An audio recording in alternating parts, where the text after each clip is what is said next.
Estamos grabando. Miquel Misé, bienvenido al Sentido de la Birra. Muchas gracias. Al Mediterráneo. ¿Conocías el bar? Siempre le pregunto a todo el mundo esto al principio. Sí, vine una vez a un concierto de Fede Comín. Vale, no conozco. Pues no sé. un cantautor maravilloso que tenemos que conocer. Que tenéis que conocer y que no vive aquí en Barcelona. Pero sí.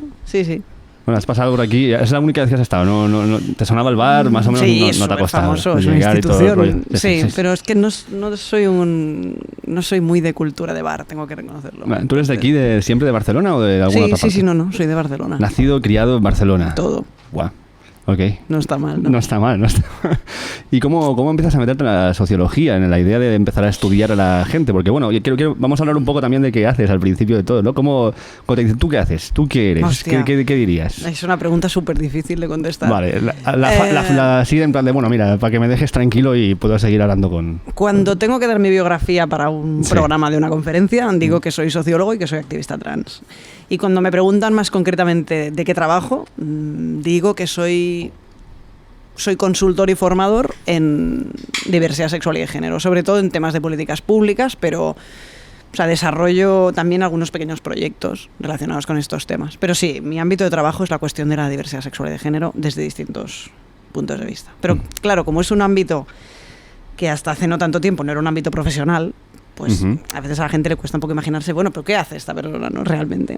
Bueno, pues básicamente. ¿Y qué viene antes, la gallina o el huevo? Porque podemos ver, ¿no?, que tú puedes estar como metidísimo con el tema de sociología, me interesa ver la gente y centrarte en la cuestión trans, que es una cuestión social concreta, o al revés, o venir de este cuestionamiento y vivencia trans y entonces que la sociología te llame por eso, o nada que ver. Mira, si te digo la verdad, yo era un pésimo estudiante. Vale. Era un muy mal estudiante, en fin, no era lo mío, no quería acabar el bachillerato, cuando lo acabé no quería estudiar una carrera, y en mi casa fueron muy insistentes, siempre era como que me daban un poco, bueno, pero acaba esto, y cuando lo había acabado, no, pero acaba lo otro, y así hasta que...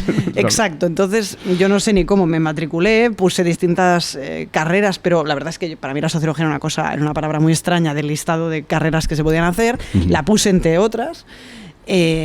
Sí, supongo que pensé que me sonaba a sociedad y pensé, ¿por qué no? Vale, no tenía ni idea. Y pensé que no la acabaría, me matriculé pensando que no, que yo tenía que estar haciendo otras cosas en la vida, que esto qué es. Y me enganchó. Básicamente, me resultó un lugar para pensar la realidad muy estimulante y además creo que fue un regalo muy importante también encontrarme con eso, porque creo que me ha ayudado mucho a pensar la cuestión trans de una forma más compleja y también más liberadora, yo creo. Sí. Quiero, evidentemente el tema trans es algo a lo que vamos a entrar, pero yo creo que una vez que entremos ya está... Me imagino. No, pero pregúntame otros temas, por hablar de algo que no sea así. Sí, a veces yo digo, yo creo que trans es mi trabajo, a veces. Claro. Totalmente. Y luego hay, mi vida, pero sí. Si no, es como ahora que de repente empecemos a hablar de, hey, qué loco el fútbol sin público, ¿no? Total. Eso es el... No, también habría que decir cosas, sí. Bueno, pero hay algunas cosas, ya que tengo aquí un sociólogo... Sí, me apetece un poco... Luego que mira muchos los temas, no todos. Vale, pero también me gusta ver cuál es tu visión un poco de la situación actual, cómo nos está afectando a nivel social. Pues yo creo que a mí la situación que vivimos me produce sentimientos muy fuertes, como creo que a todo el mundo, pero me sale mucho verbalizarlos, me produce mucha tristeza. Tristeza porque creo que hay gente que lo ha pasado muy mal. Yo entiendo que para superar este trauma tan fuerte que hemos vivido haya que pasar página, ¿no? Pero, por ejemplo, a mí me sigue conmoviendo mucho cuando oigo relatos de gente que explica cómo tuvo que despedirse de sus familiares sin verles, el encierro, lo que supuso para tanta gente. Yo creo que es una experiencia hipertraumática que a mí me sigue dejando muy... yo sigo muy impactado todavía del encierro de marzo. No... Entonces, en ese sentido, creo que para mí es una situación muy triste. Creo que la gente también siente muchísima ansiedad de la situación actual, que se siente que tiene mucha angustia, pero todos son ideas compartidas por mucha gente, pero justo la gente que tenemos entre 25, 35 o 40 años somos una gente que ya fue golpeada por una crisis muy fuerte, entonces todos mis amigos y mis amigas medio están sobreviviendo, perdiendo trabajos, pensando si me puedo ir a vivir ahí o al final no, o sea que al final mucha precariedad de la gente también. Pero ves como este cambio del paradigma que se dice en plan, ahora vamos a aprender todos en realidad. Que va, yo al menos en mi experiencia de trabajo personal veo a la gente mucho más estresada, mucho más autoexplotada, mucho más rígida con lo que está dispuesta. Sí, la gente está muy tensa y pues bueno, no es una situación nada fácil. Pero es verdad que sí, que creo que como es tan impactante lo que hemos vivido, creo que es más fácil no hablar de ello. Bueno, ha sido muy evidente, como llega el verano, venga, vámonos de vacaciones. Es como, pero hostia, pero sí, pero a la vez, joder, ¿qué vacaciones puede uno hacer después de esta cosa tan loca que nos ha pasado, no? Uh-huh. No sé, es una situación muy impactante, yo creo. ¿Crees que nos va a marcar como sociedad? Sí, bueno, total. Ya nos ha marcado. Yo creo que es Pero va a durar esto, o sea, como no es un cambio del que podemos volver y en plan, bueno, ya ha pasado esto, ¿no? Y ya volvemos. Probablemente haremos como que ya ha pasado, pero creo que esto ha dejado huellas, cicatrices, probablemente, muy importantes y además es que estamos en plena locura, es decir, todavía falta mucha película. Entonces yo creo que una cosa es que te pase una pandemia y se acabe, y otra cosa es que pase una y luego vuelva otra y luego la tercera ola Entonces ahora nos estamos dando cuenta de que esto nos falta muchísimo partido y llegamos con las energías muy justitas, la verdad. Además es como siempre un cierto miedo, bueno, que es la incertidumbre, creo que es lo que más miedo genera siempre, claro. En general, ¿no? El no saber algo, el no saber qué va a pasar la semana que viene. Esta incertidumbre de, pero puedo planear, no sé. No, y que psicológicamente también es muy dura la gestión cotidiana de, vale, iba a quedar con estos, pero entonces luego iba a ver a mi abuela, entonces ¿qué hago? No quedo, o no voy a ver, vale. O sea, que al final o te abstraes mucho, que te puede llevar a algunos comportamientos un poco imprudentes con la gente que te rodea, uh-huh. O, ostras, psicológicamente es una tensión muy fuerte, ¿no? De, vale, pero esto debería, no debería, es peligroso, no lo es, y yo entiendo yo creo que sí que observo a mi alrededor mucha gente con actitudes muy negadoras, ¿no? De la realidad. Yo tuve la mala pata de pasar el coronavirus al principio, en los primeros meses, y ostras, me daba cuenta de que esta cosa tan escuchada de, pues yo no conozco a nadie, ¿no? La gente que es como, a ver, ¿tú te crees que esto? No, igual tú no conoces a nadie, pero esto está pasando, ¿no? Y cómo nos cuesta a veces, que sí que está pasando, de verdad, o sea, no te comas más la cabeza, que sí. Y cuesta de creer, es más fácil de creerte que es un invento, pero la verdad, está pasando y cómo nos cuesta conectarnos. Bueno, al final es que es el miedo a la muerte, el miedo a la vulnerabilidad, el miedo a todo. Pero es que es loquísimo que sea más fácil de creer lo que es más difícil que pase. O sea, sí. ¿Cómo de complejo es orquestar esta falsa? ¿Entiendes? Es como... Es a un nivel de... Y que nadie tenga pruebas de... Pero también es muy revelador de un cierto infantilismo nuestro, ¿no? Ajá. Pues sí, o sea, puede haber un virus que no todo el mundo, que todas las farmacéuticas no tuvieran ya previsto. Sí, o sea, es que también es una manera de relacionarse con la vida. Yo también, pero es esa cosa de es más fácil creerte que ha venido un alienígena y entonces está manipulando al gobierno que no, tío, es que es una enfermedad que pues sí, nueva y no la conocemos. Y dentro seguro que hay muchas matices que se pueden hacer. Pero sí, nos está pasando esto y como es muy difícil de entender o como es muy difícil de aceptar, porque nadie nos queremos morir, nadie queremos estar enfermos, nadie queremos que alguien nos diga no puedes salir hoy, nadie queremos que no queremos. Total. Pues entonces nos hemos inventado todo lo que se puede inventar. Sí, es como que en las... o sea, perdón, Quique, ¿puedes enchufar el cargador? Que he visto que está... Es que si no, luego a veces nos quedamos sin sonido, nos pasan problemas técnicos, nos tenemos varias de estas movidas en nuestro... Pero... había algo, y me parece que lo he leído en tu libro, pero si no, corrígeme, que el pensamiento mágico es algo como inherente del ser humano, que vivimos de alguna forma ahí, ¿no? En ese pensamiento mágico y lo vamos domando, o es como yo lo he entendido. Bueno, no, en la transexualidad hay algo de pensamiento mágico, vale. Y sí, la verdad. Pero sí, yo creo que estoy muy fascinado, como todo, supongo que fascinado sin ser frívolo, pero la situación que estamos viviendo tiene un punto muy fascinante de cómo esta sociedad va a sobrevivir a esto. ¿Cómo lo vamos a hacer, no? Porque...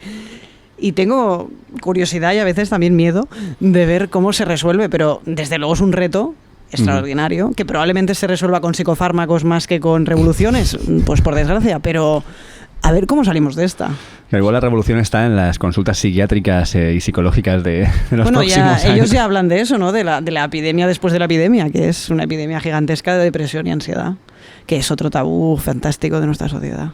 ¿Tú crees que no se habla lo suficiente de esto? Porque conoces bastante. Yo creo que todos conocemos a alguien. Yo creo que Nadie no se habla lo conoce a alguien suficiente. con coronavirus, No, pero exacto. todos conocemos a alguien con depresión. Desde luego, no se habla lo suficiente.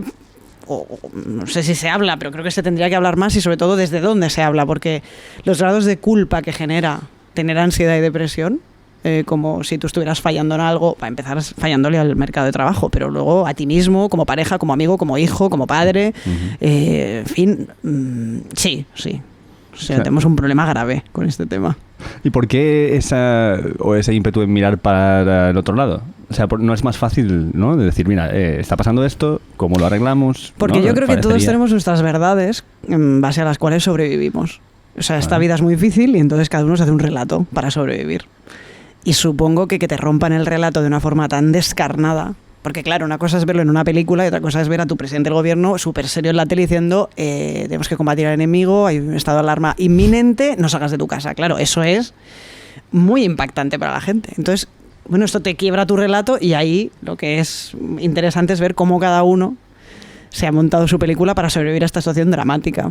Porque es dramática, francamente. Me pasa que como es invisible, parece que no, o sea, es más fácil autoengañarse, porque no vas por la calle y ves un edificio que lo han partido por la mitad es con una bomba. invisible relativa, porque, Sí. hombre, yo vivo en una de las ciudades probablemente más turísticas del mundo, como tú, quizá, y Sí. yo no dejo de estar impresionado cuando paso delante de los hoteles y los veo cerrados. Claro, o sea, no, no es evidentemente. invisible. Hay como, bueno, o la gente que vivimos en Barcelona y ya habíamos abandonado pasear por el centro, hay una parte de pasear por el centro y verlo vacío que, en fin, es impresionante. O sea, es como, vale, aquí ha pasado alguna cosa muy grave.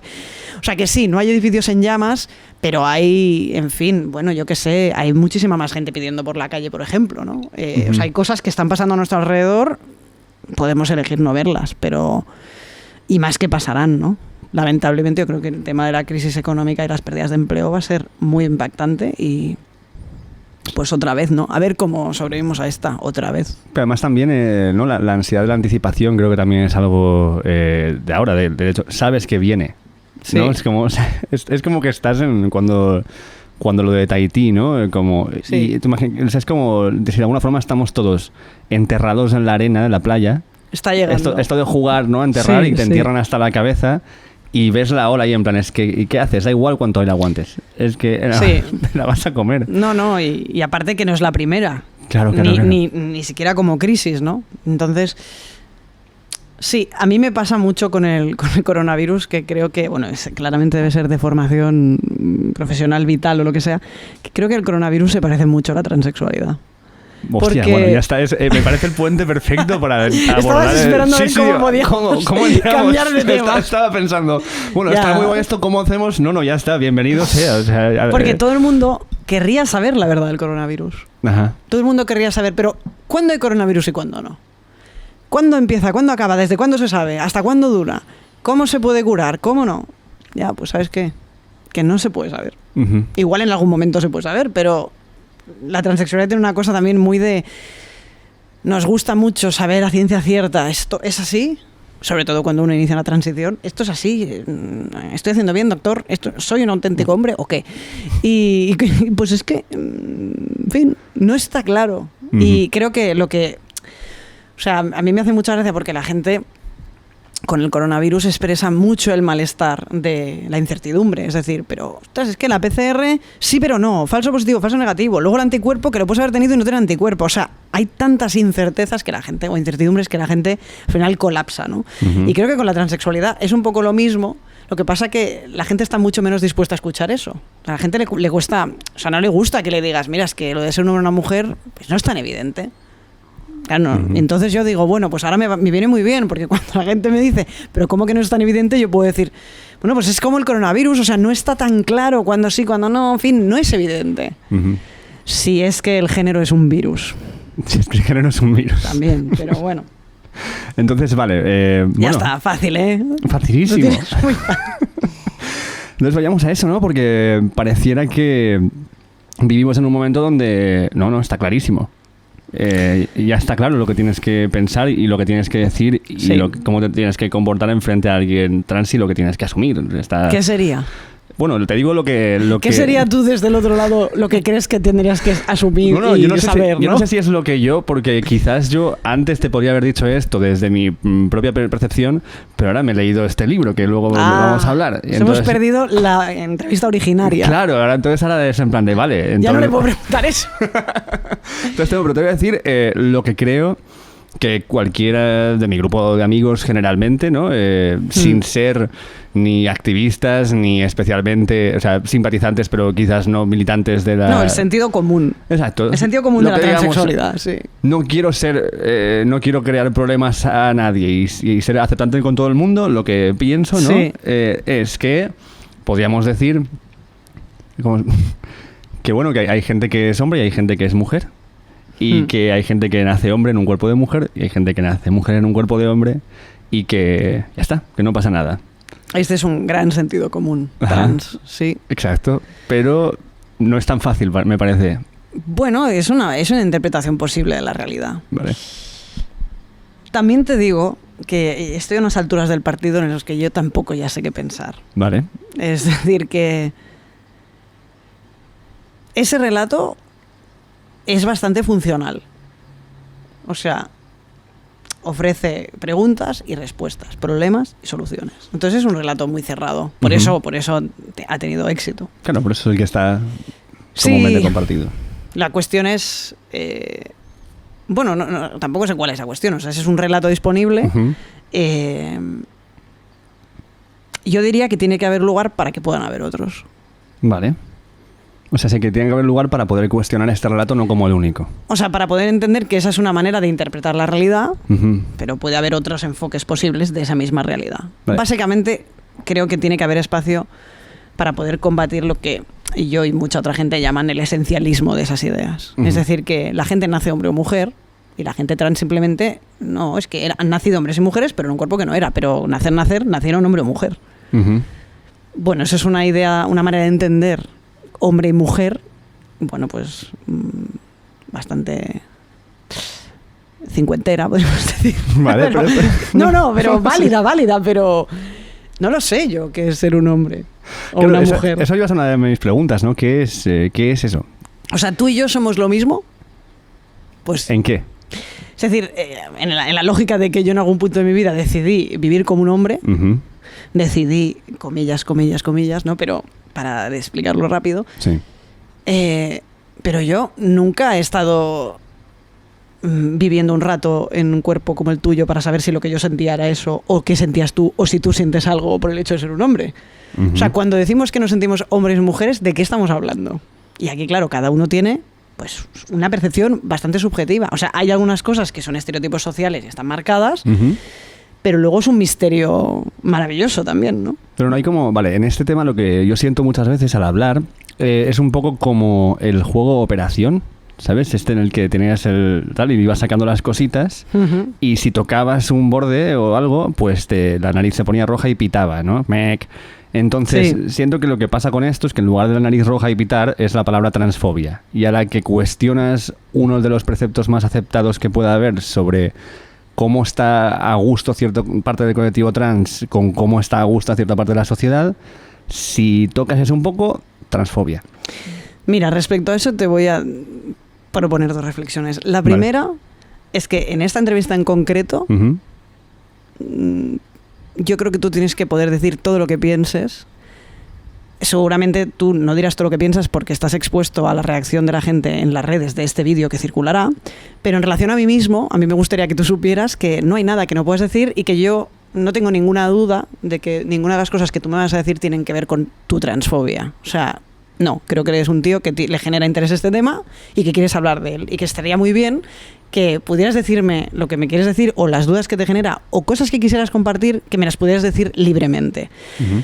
Por desgracia, no va a ser así. Por desgracia, hay muchas cosas súper interesantes que podríamos hablar, de las que no vamos a hablar, porque ni tú ni yo queremos ser linchados en las redes sociales. Pero qué absurdo, ¿no? Porque entre tú y yo lo importante es que haya un código respetuoso, pero que Ujú. pudiéramos hablar de todo. No estamos en esa sociedad, por lo tanto, Desgraciadamente también hay que decir lo que nos perdemos por vivir en la era del linchamiento, pues nos perdemos una entrevista más compleja, que no va a existir. ¿Por qué? Porque todo el mundo tiene el corrector automático para evitar el linchamiento y aún así. Y la segunda cosa es que hay la creencia de que la gente que no es trans tiene que tener mucho cuidado porque puede ser acusada de transfobia. La gente que no es trans ahora llamada gente cis. Uh-huh. Y es es mentira, básicamente, porque yo soy acusado de transfobia todo el tiempo. ¿Tú eres acusado de transfobia? Sí, totalmente. Vale. Porque hay una corrección política de la transexualidad que se le aplica a todo el mundo. Entonces, yo a veces cuando digo según qué cosas, o no soy suficientemente trans, o soy un impostor que no soy trans, o soy transfobo. O sea, eres un impostor que llevas toda la vida haciendo... Bueno, sí, hay gente que dice que no soy un auténtico transexual, por ejemplo. Vale. Lo que quiero decir es que a veces hay gente que dice, claro, yo como soy trans, igual no quiero ser acusado de transfobia. Y yo a esa gente, para tranquilizarla, le digo, no, es que aunque lo fueras, la cuestión es tener tu opinión propia. O sea, que la cultura trans también es muy normativa. Y entonces hay cosas que se pueden decir y cosas que no, que se nos aplica también a la gente trans. Entonces puede ser... Vale, entonces yendo a esto, puede ser que incluso a veces pueda suceder en... Ya está, vamos allá. Sí. Vamos a hacer una cosa también. Tengamos la conversación que querríamos tener y como esto lo edito... Bien. Y luego igual la gente nunca sabrá qué pasó, si nunca se sabrá, dijo, si no... Nunca sabrá. Hablemos de lo que tenemos que hablar, Vale. luego lo vemos y luego decimos, bueno, esto a la mierda. Esto lo hemos hablado, pero lo cortamos. Me Esto parece no. bien. Que lo sepáis. Si de repente veis que estoy hablando con la cerveza así y luego pues está llena, es que hemos quitado una parte que nos parecía que no... Nos parecía que no era apta. Que no se puede, y así hasta nos libramos de Qué esto. triste por eso, ¿eh? Es triste. Bueno, yo qué sé, vamos a ver vamos a ver si lo hacemos, ¿vale? Sí. Vale, entonces puede pasar que por esta parte de lo que es más aceptado o la corrección política del mensaje trans, haya gente que directamente acepte mensajes o conceptos que quizás no están del todo, o sea, ¿cómo decirlo? No están articulados lo suficientemente como para que los entiendas plenamente, pero como no quiero cuestionarlos porque no quiero ser transfobo, voy a aceptar esto.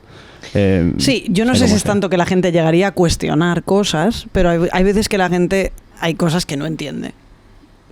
Para mí, creo que una de las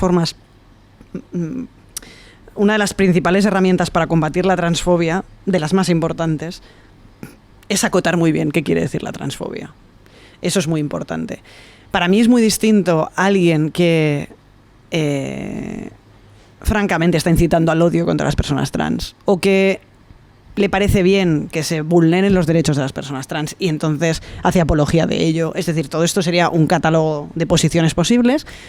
Eso es una cosa, y para mí otra cosa es la gente que el relato de la transexualidad que tú le explicas, pues no le cuadra. Y entonces te hace preguntas, dice, pero es que esto no entiendo cómo puede... Y entonces, claro, catalogar eso de transfobia, para mí es como perder una gran oportunidad para hacer pedagogía, porque yo lo siento, pero evidentemente yo puedo entender que a mucha gente, todavía hoy, le parezca sorprendente que si tú naciste mujer, vivas como un hombre. Eso es sorprendente para mucha gente. Lo que pasa que, si yo quisiera transformar el mundo, que probablemente son las cosas que mucha gente deseamos con ingenuidad, pues yo lo que querría es que la persona que tengo delante, haberla convencido de verdad. Si la persona que tengo delante, cuando no la he convencido, no me lo puede decir, porque igual es transfobia, y entonces no dice nada, y yo me conformo con esa corrección, porque creo, ¿ves? Esta persona... Pues entonces me estoy haciendo trampa, porque no, o sea, dime lo que te pasa, cuéntame lo que piensas, y entonces discutamos sobre eso. Conformarse con la corrección política a veces, en una posición más transformadora, es una gran derrota. Yo quiero que la gente cuando voy a hablar a un sitio me diga, tío, es que esto, pero qué raro, o sea, ¿cómo va a ser que tú eres un hombre? No entiendo. Otra cosa es que esta persona me diga, y además, tío, qué asco, o sea, ¿cómo puede ser? ¿Quién narices va a querer acostarse contigo? Madre mía, esto... Eso es evidente transfobia. Eso es evidente transfobia, pero bueno, el paso previo para mucha gente, a veces, o sea, que alguien te diga, oye, no lo entiendo, no quiere decir que, aunque no lo entienda, no lo respetaría. Y yo creo que hay una gran confusión entre gente que... Bueno, ya queda muy poca de gente que diga esto no lo entiendo. Es verdad, porque ¿a quién se lo va a decir? Claro, entonces... Claro. Por eso digo que como yo no quiero relativizar la transfobia y la violencia que existe contra las personas trans, me parece importante separarla de esta pregunta que te hace el amigo de un amigo un día en una cena de cumpleaños, que se sienta a tu lado y te dice, oye, perdona una cosa, pero entonces tú no estás operado, ¿cómo va? Claro, si yo le dijera, esta pregunta es transfoba, tío, pero también... Es verdad que la gente trans no tenemos que estar siempre disponibles para contestar las preguntas de todo el mundo, pero claro, yo podría decirle, oye, no me apetece hablar de eso, que sería súper legítimo, o decirle, bueno, pues vamos a hablar de eso. Y es una oportunidad, porque esta pregunta le ronda la cabeza. Y que le ronde la cabeza la pregunta quiere decir que hay un imaginario en su cabeza que tiene que ver con esa pregunta, no solo es la pregunta.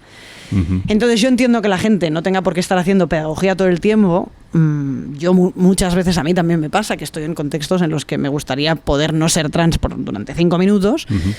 Y entonces viene Menganito o Pepita y te dice, oye, pero una cosa, Miquel. Y entonces tú, pues, pero me molesta que me hagas esta pregunta ahora, pero francamente no creo que lo que hay detrás de la pregunta sea la intención de dañarme.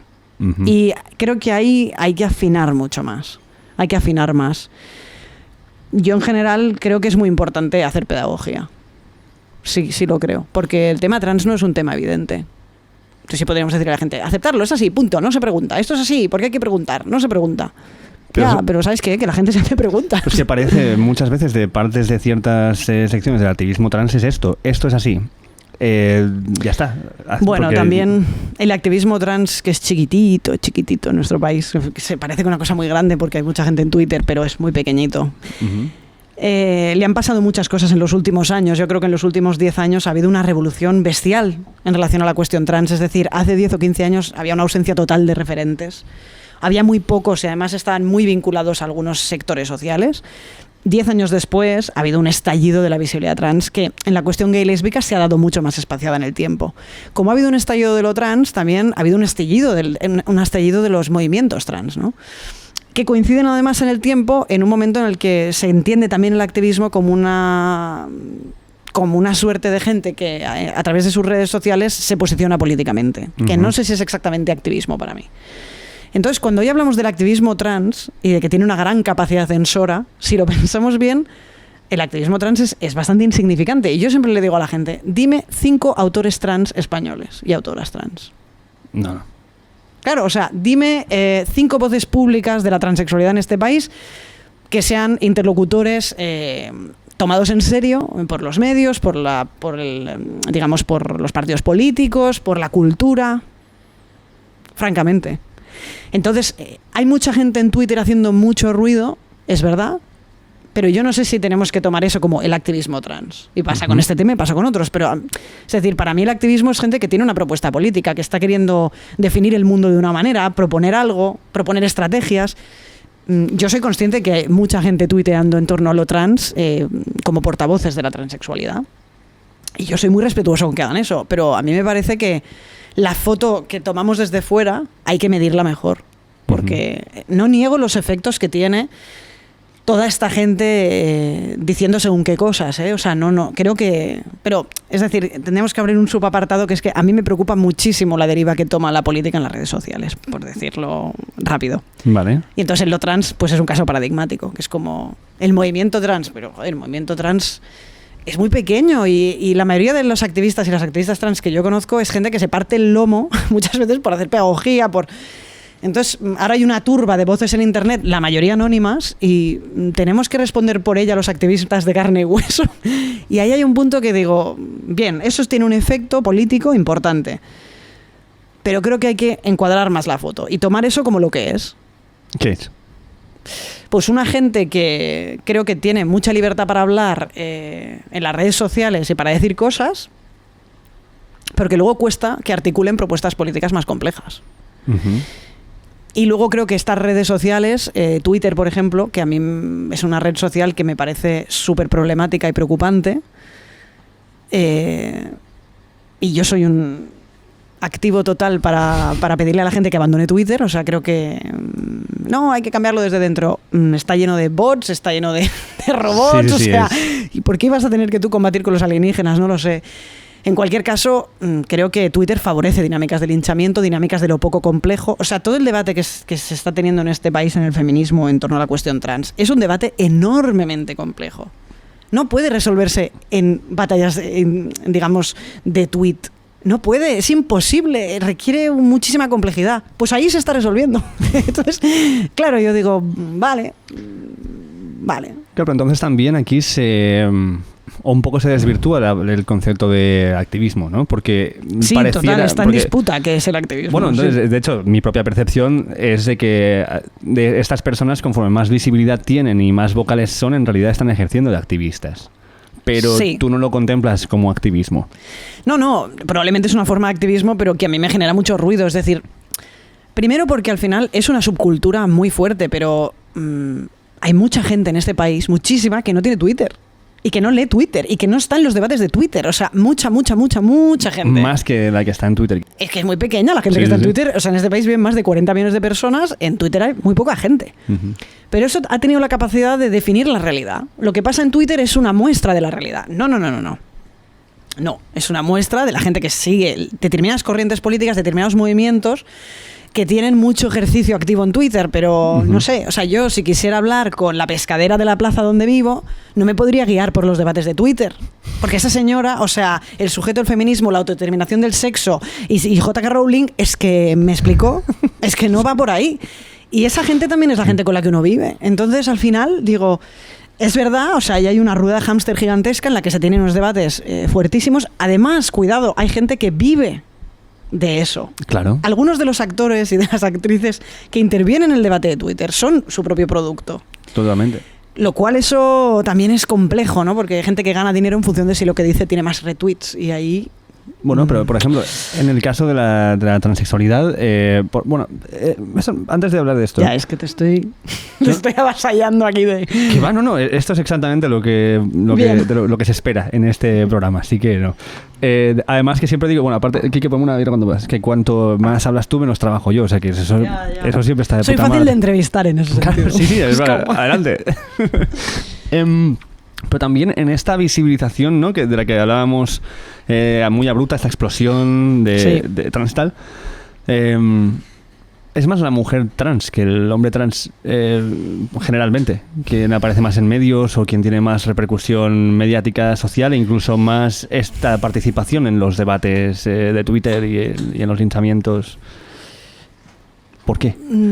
No sé si es exactamente así. Antes del estallido virtual, sí. Para hacer un poquito de historia del movimiento trans y que tal nos ubica, la primera gente que hizo mucha visibilidad en la cuestión trans fueron sobre todo las mujeres trans. En nuestro país, pues en los años 90 empiezan a organizarse y bueno, yo soy una generación, podríamos decir, que viene después de ese primer pico. Yo entré en el activismo trans a finales de los años 90, a principios de los 2000.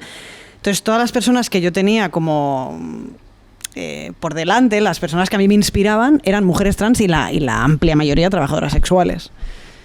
Después de ese momento, cuando empiezan a emerger los hombres trans, pasan cosas muy interesantes también, entre ellas que los hombres trans empiezan a capitalizar la atención social. Entre otras cosas, evidentemente por cuestiones de género, también por cuestiones de clase probablemente. Es decir, que los chicos trans... por ejemplo, yo formo parte de la primera gente trans que fue a la universidad. Las chicas y las compañeras que eran más mayores que yo y que libraron las primeras batallas, pues muchas de ellas fueron o estaban en una posición donde estudiaron como hombres, pero cuando hicieron la transición perdieron mucha parte de eso que habían construido. Entonces, allí hay un momento en el que los chicos trans desplazan a las chicas trans por una serie de razones, y entre ellas porque son más asimilables para el sistema. En el sentido de que, bueno, pues de que la forma en la que tienen de los temas de los que vienen a hablar son más amables también, es decir, no son tan confrontativos, es decir, las mujeres trans están en una situación de mucha vulnerabilidad, por ejemplo, en relación al empleo, en un momento en el que el trabajo sexual estaba y sigue estando totalmente vacío de ningún tipo de garantía de derechos laborales ni sociales, entonces son mucho más combativas y van a las reuniones y se enfadan y le dicen, oye, tío, ¿esto qué es, no? Y los tíos trans, cuando llegamos con otras preocupaciones quizá también más intelectuales, y eso también tiene que ver probablemente con que había una parte de nuestros derechos que estaban más cubiertos y estábamos menos expuestos a la violencia, pero por ejemplo, en los tíos trans todo el interés, por ejemplo, por la cuestión del cuerpo, de la modificación corporal, tiene mucho que ver con que, bueno, uno se puede preocupar por el cuerpo cuando tiene otras cosas resueltas, ¿no? Entonces yo creo que hay ahí, y pues yo seguramente soy un representante de ese momento en el que es más fácil invitar a Miquel Misé que invitar a muchas otras activistas trans que probablemente bueno, van a ser más confrontativas con algunos temas que son injustos. Y yo seguramente con los años también he aprendido a incorporar parte de esa confrontación a mi relato, ¿no? Uh-huh. Y entonces ahora estamos en una tercera derivada en la que el debate se ha trasladado mucho más a las redes. Y yo diría que hay muchos y muchas activistas trans igualmente visibles, podríamos decir, en los contextos activistas locales, si pensáramos pues, en Madrid, en Barcelona, en el País Vasco, en Valencia, en Andalucía, en Galicia, pues hay voces de chicos y chicas.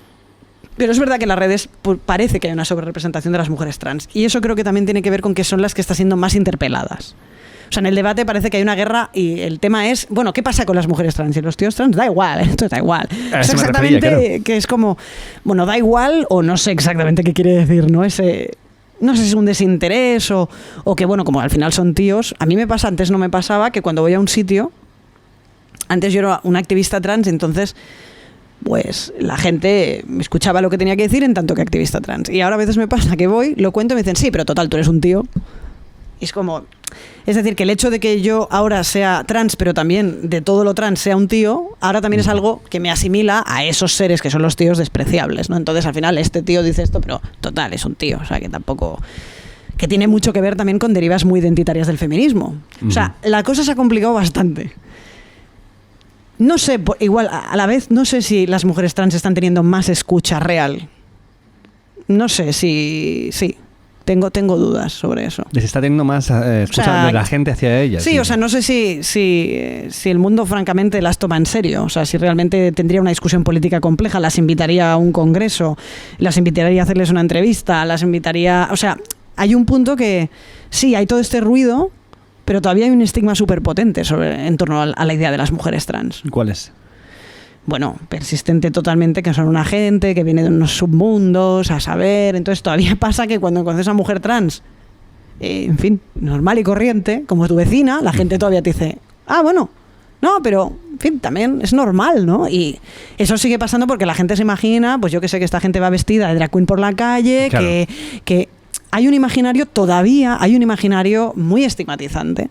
Con esto no quiero decir que las drag queens sean nada estigmatizante para mí, ¿eh? Quiero decir que en el imaginario de la gente hay unas representaciones de la cuestión trans que también habría que ver por qué son problemáticas, ¿no? Por qué, según qué tipo de feminidades exuberantes son tan problemáticas para la gente. Pero bueno, en cualquier caso, creo que sigue costando mucho tomarse en serio estas voces. O sea, siguen siendo muy ridiculizadas las mujeres trans, yo creo. Esto puede tener que ver con una de las cosas que hablabas en tu libro, ¿no? De cuando aparece por primera vez un referente en base a lo que sea de cara al público, sí. Suele marcar bastante la pauta de lo que se ha de esperar de este colectivo, de esta persona, porque este representante evidentemente es el emisario de toda esta gente. Sí, total. O sea, hay tan poca visibilidad trans que cuando la hay... Ahora ya no hay tan poca, ¿no? Pero sigue pasando que es como, claro, pero habiendo pocos referentes, yo en el libro hablo... del caso de este concursante Gran Hermano, ¿no? Que fue Nicky, fue uno de los primeros hombres trans en la televisión. Y no sé cómo es ahora, igual esta persona ve este vídeo y no le gusta nada que digamos esto, pero en el momento del programa pues es verdad que tenía unas formas como bastante machistas y un poco autoritarias. Y entonces alguna gente trans decíamos, joder, por uno que iba tenía que ir este. Pero también es verdad que ya, es que la gente trans no se parece entre sí. Y a mí me pasa también, o sea, yo no me parezco a mucha gente trans, no me parezco a muchos tíos trans, pues yo soy Miquel y soy así. Y entonces nos cuesta mucho, al final todo este problema que tenemos se resuelve con más visibilidad. O sea, se resuelve con que la gente en su vida conozca al menos 20 personas trans. Entonces ya claro. se relaja. Claro, si solo conoce una, pues claro, efectivamente, pero eso nos pasa con todas las cuestiones minoritarias. O sea, tiene que haber mucha más gente trans en nuestros entornos. ¿Por qué no la hay? ¿Por qué no la hay? No sé. ¿Porque no existe? ¿O no hay tanta? ¿O no hay tanta para todos los entornos? O que al final todos vivimos un poco en guetos. Vale, también. Sí, porque hasta hace un cierto tiempo, y quizá todavía en muchos sitios, ¿por qué en los entornos mayoritariamente heterosexuales no hay gays y lesbianas? ¿Por qué la gente hetero no tiene muchos amigos gays y lesbianas? Si hay mogollón, ¿no? Y entonces hay gente que... No, yo es que no... No, mis amigos no hay... Y nadie se pregunta, ¿y los heteros por qué siempre están entre heteros? Joder, ¿qué cosa? Oye, pero qué raro. Nadie piensa que la cultura heterosexual es un gueto, pero lo es. Y además como pasa, luego hay estos fenómenos, ¿no? De que hay una chica que tiene 7 amigos gays, sí. ¿no? O estas cosas, pero que no es... Siempre parece como que alguien es el invitado.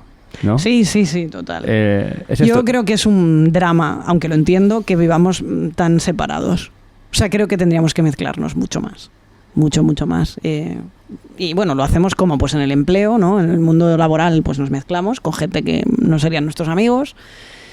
Pero yo creo que, no sé, creo que estaría mucho mejor que rompiéramos algunas de estas fronteras invisibles, ¿no? Pero no está pasando, pero aunque sea paulatinamente, o sea que no era lo mismo la integración social en este aspecto, ¿no? A nivel de colegas y grupos y tal, de la gente gay, hace 30 o 40 años de lo que es ahora. No, total. Y seguramente en 30 o 40 años, pues... no, y que la población trans es muy pequeña, o sea, yo tampoco puedo aspirar en que en todos los grupos de colegas haya una persona trans, porque es que no sería realista estadísticamente. Claro. Pero sí creo que yo, por ejemplo, en el tema del empleo creo que es un lugar muy importante. O sea, creo que sí, yo ahí sí que soy bastante pesado, porque creo que, hombre, si tú alguna vez en la vida te hubieras encontrado con una camarera trans, con una recepcionista de un hotel trans, con una doctora trans cuando vas al médico, o sea, si toda esta gente te la hubieras encontrado, pues hombre, además te lo hubieras encontrado en lugares que tú asocias a la normalización, es decir, bueno, esta tía está aquí conduciendo un autobús, o este tío está aquí, es el jardinero del parque de mi casa, o sea, yo creo que la cuestión del empleo es un gran agente normalizador de nuestra sociedad, y al final, no solo lo trans, pero es que en nuestra sociedad hay mucha gente que no la vemos en los empleos formales habituales, no las vemos.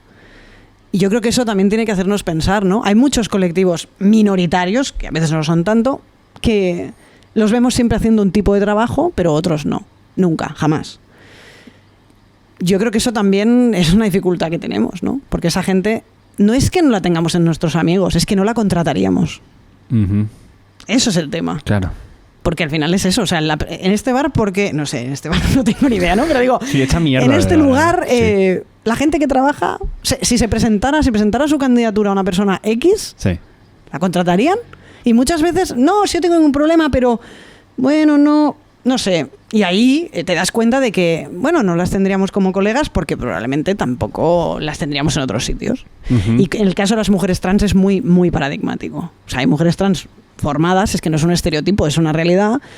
Podrían hacer muchos empleos. Algunas trabajan en algunos empleos porque ya trabajan antes de hacer las transiciones, por ejemplo. Pero una vez una se presenta a una oferta de empleo de cero ya como mujer trans, pues es muy impactante. Es muy impactante la cantidad de gente que tiene razones 1000 para justificarte porque esta persona mejor no. ¿Eso qué pasa? Pues que al final uno no conoce a nadie trans en la vida. Es como que, claro, los trabajos de cara al público es como la tele también, ¿no? Es qué vas a mostrar o qué me vas a enseñar. Total. O sea, que estamos dispuestos a aceptar como normalidad. Total. Bueno, yo la verdad es que seguramente porque también he trabajado bastante en los temas de inserción laboral trans, pero me fijo mucho en esas cosas, ¿no? O sea, me fijo mucho y cuando yo voy a un sitio en el que hay una persona trans trabajando, que es muy poco frecuente, me dice cosas súper positivas de ese sitio. O sea, pienso, vale, joder, o sea, esta gente, o sea, la gerente de esta franquicia de perfumerías, uh-huh. Vale, tía, joder, sí, vale. Y o sea, hay un punto que casi que lo celebro, ¿no? Porque digo, claro. Es que es muy importante que cuando tú te vayas a comprar el desodorante te atienda una mujer trans. Es que es muy importante. Es importante para empezar para la autonomía económica de estas personas. Porque claro, si no, ya, pero es que siempre hacen trabajos un poco... ¿Pero la contratarías? Vale, pues entonces cállate. O sea, no me hables. O sea, claro, es un bucle. Y entonces, sí, pues al final eso tiene que ver con la pobreza, con la vulnerabilidad, con la falta de recursos para otras cosas. Si tú no tienes pasta ni para pagarte el alquiler, probablemente hay otras cosas en las que no te líes y que no vayas. Y yo creo que ahí hay que hacernos preguntas más honestas sobre dónde está la gente trans. Y sí, hay mucha gente haciendo ruido en Twitter, pero no nos equivoquemos, que las tasas de paro de gente trans en este país son dramáticas. Y ese es el tema. Para mí. Uh-huh. Entiendo que pueda haber otros intereses, pero a mí ese es uno de los que más me importan. ¿Y cómo ves si un empresario dice, vale, pues mira, como quiero contribuir y para compensar, voy a hacer esta línea de ropa, solamente voy a contratar a gente trans? Y es un lugar donde solamente hay gente trans. Pues en este momento, yo creo que, de hecho ha pasado, o sea, por ejemplo, CIA en Brasil uh-huh. ha hecho una campaña de contratación para trans y travestis específica. Vamos a contratar en bloque a no sé cuántas. Argentina acaba de aprobar el cupo laboral trans en sus administraciones, donde hay un porcentaje mínimo donde tienes que contratar a mujeres trans trabajando para el Estado. Y tú tienes que ir un día al registro civil, a Hacienda o a donde sea, y la persona que te atiende es una mujer trans y es obligatorio que las haya. Uh-huh. yo creo que la discriminación positiva es una herramienta para una situación límite, como es la expulsión total de un colectivo del empleo. Como la cuestión trans, habría otros, ¿no? Y habría que ver, bueno, qué gente trans es la que tiene dificultad de empleo, porque yo no debería ser beneficiario probablemente de este tipo de medidas. Soy una persona trans, pero soy una persona trans que he podido hacer una carrera profesional, porque he tenido unos ciertos apoyos, porque probablemente soy un tío trans y paso más desapercibido, porque en mi vida la transexualidad ha supuesto unas cosas, pero no otras. Ha supuesto algunas difíciles, pero otras no. Entonces, creo que hay que acotarlo bien. Pero sí, creo que pues estaría bien. Y esas campañas existen. O sea, el Ayuntamiento de Barcelona ha hecho campañas, por ejemplo, de vamos a contratar a un grupo de mujeres para que conduzcan el metro. Vale. O sea, se hacen campañas sobre estas cuestiones. Pero, en fin, nos falta impulsarlo más, sí. ¿Qué opinas de la idea? Porque esto pasa también tanto con los colectivos minoritarios como con el tema dentro del feminismo de las cuotas, ¿no? En el que se plantea de que si tú haces cuotas de un determinado tipo de gente por su sexo o su identidad, no estás pillando a la gente más apta, sino que realmente estás... Sí, sí, entiendo esa inquietud, la entiendo, pero la verdad es que cuando no hay cuotas, el mundo no nos demuestra lo contrario. De que pillas a la gente más apta. Claro, o sea, cuando no hay cuotas lo que pasa es que no hay mujeres muchas veces. Y entonces eso querría decir que los tíos pues son más listos. Entonces, chicas, pues ya está para casa. Hacemos casi una cosa como medio ONG de contratar a estas pobres señoras, porque, en fin... Pero aquí los buenos son los hombres. Y esto es súper perverso como dinámica, aparte que, bueno, tiene que ver con un engranaje sexista complejo, pero, hombre, para que las mujeres puedan desarrollar carreras profesionales... Tienen que poder batirse el cobre en el terreno, tienen que poder trabajarlas, tienen que poder desarrollarse. Entonces, es que claro, no, pero, hombre, si a ti te dan un premio, probablemente te den pasta para hacer otro proyecto que te podría llevar a que te reconocen en otro sitio, que te podría llevar a que tal productor o productora se interesara por tu trabajo, que te podría llevar... Claro, pero te tienen que dar la primera oportunidad, ¿no? Y entonces yo creo que ahí hay una... Bueno, al final lo que hay es un imaginario que considera que si no hubiera cuotas y todo fuera justo, probablemente las mujeres tampoco llegarían tanto. ¿Piensas que esto es lo que se cree? Yo creo que la gente cree que las mujeres que entran por cuotas no se lo merecen. Por eso se enfada. ¿Y que se lo merece él en su lugar o qué? O sea, ¿por qué te molesta? Si todos si consensuáramos que la razón por la que no hay mujeres representadas en algunos ámbitos profesionales tiene que ver con el sexismo, estaríamos de acuerdo que nos parece bien que algunas mujeres lleguen a ese lugar porque alguien dice, vale... Aparte de todo el colega del colega y este que es amigo tuyo es muy listo, vamos a ver aquí, que no nos enteramos de nada, a ver aquí, y entonces que entren, y estas tías serán buenas también. Pero la desconfianza esta de partida de, vamos a ver aquí las mujeres, a ver qué paquete me llevo. Ese imaginario es un imaginario que parte de la base de que estas tías, pues bueno, en fin, están aquí, pero ¿por qué no partimos? De efectivamente no, es que hay tías muy buenas, pero por una cuestión largamente estudiada, largamente estudiada, no acceden a que se te ocurran a ti, no acceden a que estén en el imaginario de los tíos que toman esas decisiones.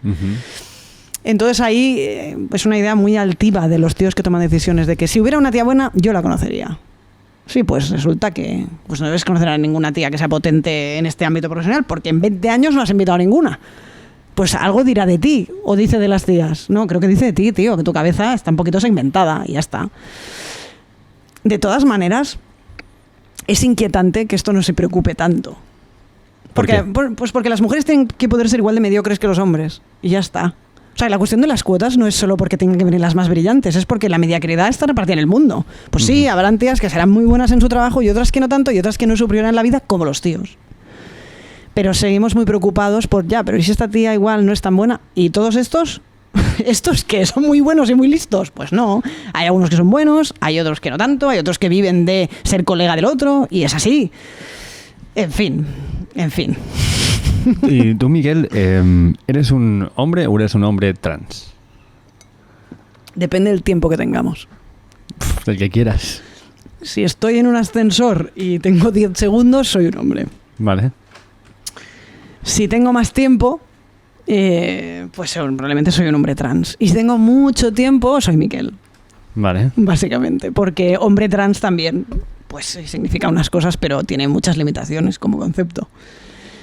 Yo soy una persona que nació en un cuerpo de chica. Bájate el micro si quieres, porque ya está ahí, es eso. Es que... Hostia, pero creo que tienes que hacer esto con esto. Bueno, igual, vamos a... Aquí. Ahí estás, perfecto. Ahora me ves, ¿no? Todo el rato está... ¿Sabes? Es que además como tiene muelle, cada vez iba Se más va como para levantando. arriba. Digo, vale. Pues eso, durante mi infancia y una parte de mi adolescencia, pues era una chica, pero una chica muy masculina, y en un momento de mi vida, pues me di cuenta de que en mi vida era mucho más fácil si yo era un chico y me identificaba más con los chicos que con las chicas. Estas decisiones que las tomé cuando tenía 13 o 14 años, si las revisito ahora con 33, pues son más complejas. O sea, son más... Me hago muchas más preguntas al respecto, creo que no todo es tan lineal, no creo que yo tenga un cerebro de hombre, no creo que tú tengas un cerebro de hombre, creo que soy una persona bastante masculina para lo que se interpreta, para una chica, porque luego he descubierto que como chico no soy nada masculino, esta no me la habían contado, pero es decir que yo, desde que veo como un chico, para mucha gente soy marica, que es como, ¿sabes? Vale, Pasa toda la vida siendo una marimacho y ahora soy marica. O sea, que depende de dónde vengas, la vara de medir la masculinidad cambia. Y nada, simplemente pues vivo como un chico en este cuerpo, Vale. que he modificado un poco tomando hormonas y por eso tengo pelo en la cara. Uh-huh. Y entonces, ¿qué soy? Pues soy esta persona que vive así en este mundo loco, pero no sé si podría hacer una defensa a ultranza de que soy un hombre. Vale, pero la cuestión es esto, ¿no? ¿Qué hace a un hombre ser un hombre? ¿Tú qué piensas? O sea, tú cuando piensas sobre ti mismo, ¿te piensas como un hombre o no? Nunca pasas por ahí. Claro, pero yo me quedo en la parte médica, biológica, ¿no? O sea, la parte corporal. Claro, me quedo, pues tengo pene, entonces, y como no he tenido que cuestionarme Ya. en ningún momento si mis actitudes y mi forma de comportarme se corresponden con el cuerpo que tengo, porque no... Pero no. entiendo que tú te habrás dado cuenta de que tu masculinidad es muy funcional, entiendo. O sea, nadie te la disputa ni te la pone en cuestión. Bueno, ni te hay dice... gente que piensa, no, hay gente que ha pensado que soy gay, como Marc Giró, que estuvo aquí, y bueno, que es por lo cual estás aquí, porque hablamos con Marc. Yo te digo antes, ¿esto fue hace cuánto? ¿Un mes? ¿2 meses? Mes y medio, ¿no? Yo antes de eso había oído alguna vez hablar de ti, pero Marc Giró me dijo, mírate, Miquel Misé. Cosas. Póntate esto. Y hasta ahora, en plan, por favor, hay que invitar a Miquel a que venga a hablar, porque ha sido súper guay, esta persona tiene que venir. Entonces, yo lo que decía Marc Giró era que yo soy un hombre de movimiento relajado. Masculinidad relajada, sí. ¿No? Sí. Lo que dice. Y claro, y a veces también por la facilidad que puedo llegar a tener para expresar mis sentimientos con determinadas personas. Hay gente que no me apetece contarte mi puta vida, ¿no? Pero hay gente con la que Sí. pues te puedes abrir más, por lo que también ponía un poco en tu libro, ¿no? Que se entiende cuando alguien es gay, que tiene facilidades artísticas o accesos estéticos o Sí. cosas que tal. Entonces hay ciertas cosas por eso, porque hay gente que ha pensado que soy gay, pero sin más, pues en plan, no soy gay. Bueno, pues tampoco te lo... No, de verdad, eso no ha pasado. ¿Eres Ya, gay? No. ya, Vale. ya. Ok, me cuadraba en ambas opciones, ¿no? Hasta ahí. Pero claro, es esa cuestión, yo no entiendo muy bien qué es ser ¿Qué hombre. se siente? Sí. Claro. Pues fíjate tú, qué locura que tanta gente trans diciendo yo me siento un hombre, siendo que la mayoría de los hombres dicen yo no sé qué se siente. No me digas que no es fascinante. Bueno, por eso te lo pregunto, porque me parece... Pues es que curioso. yo lo único que puedo deducir es que yo llegué a concluir que era un hombre a partir de mi expresión. O sea, yo era demasiado masculino para lo que se suponía que las mujeres podían ser. Entonces, hasta ahí... Yo me rebané los sesos cuando era adolescente pensando, yo no soy como las chicas de mi clase. Es que yo no soy como las chicas de mi clase. O sea, definitivamente no soy como las chicas de mi clase. Y entonces, ¿por qué soy una tía tan rara? O sea, ¿por qué? ¿Y por qué cuando voy a los sitios todo el mundo piensa que soy un tío? ¿Y por qué tengo que dar tantas explicaciones? ¿Y por qué? ¿Y por qué? Y entonces, pues un día vi una película que hablaba de la historia de un tío trans y dije, joder, si eso es lo que me pasa a mí.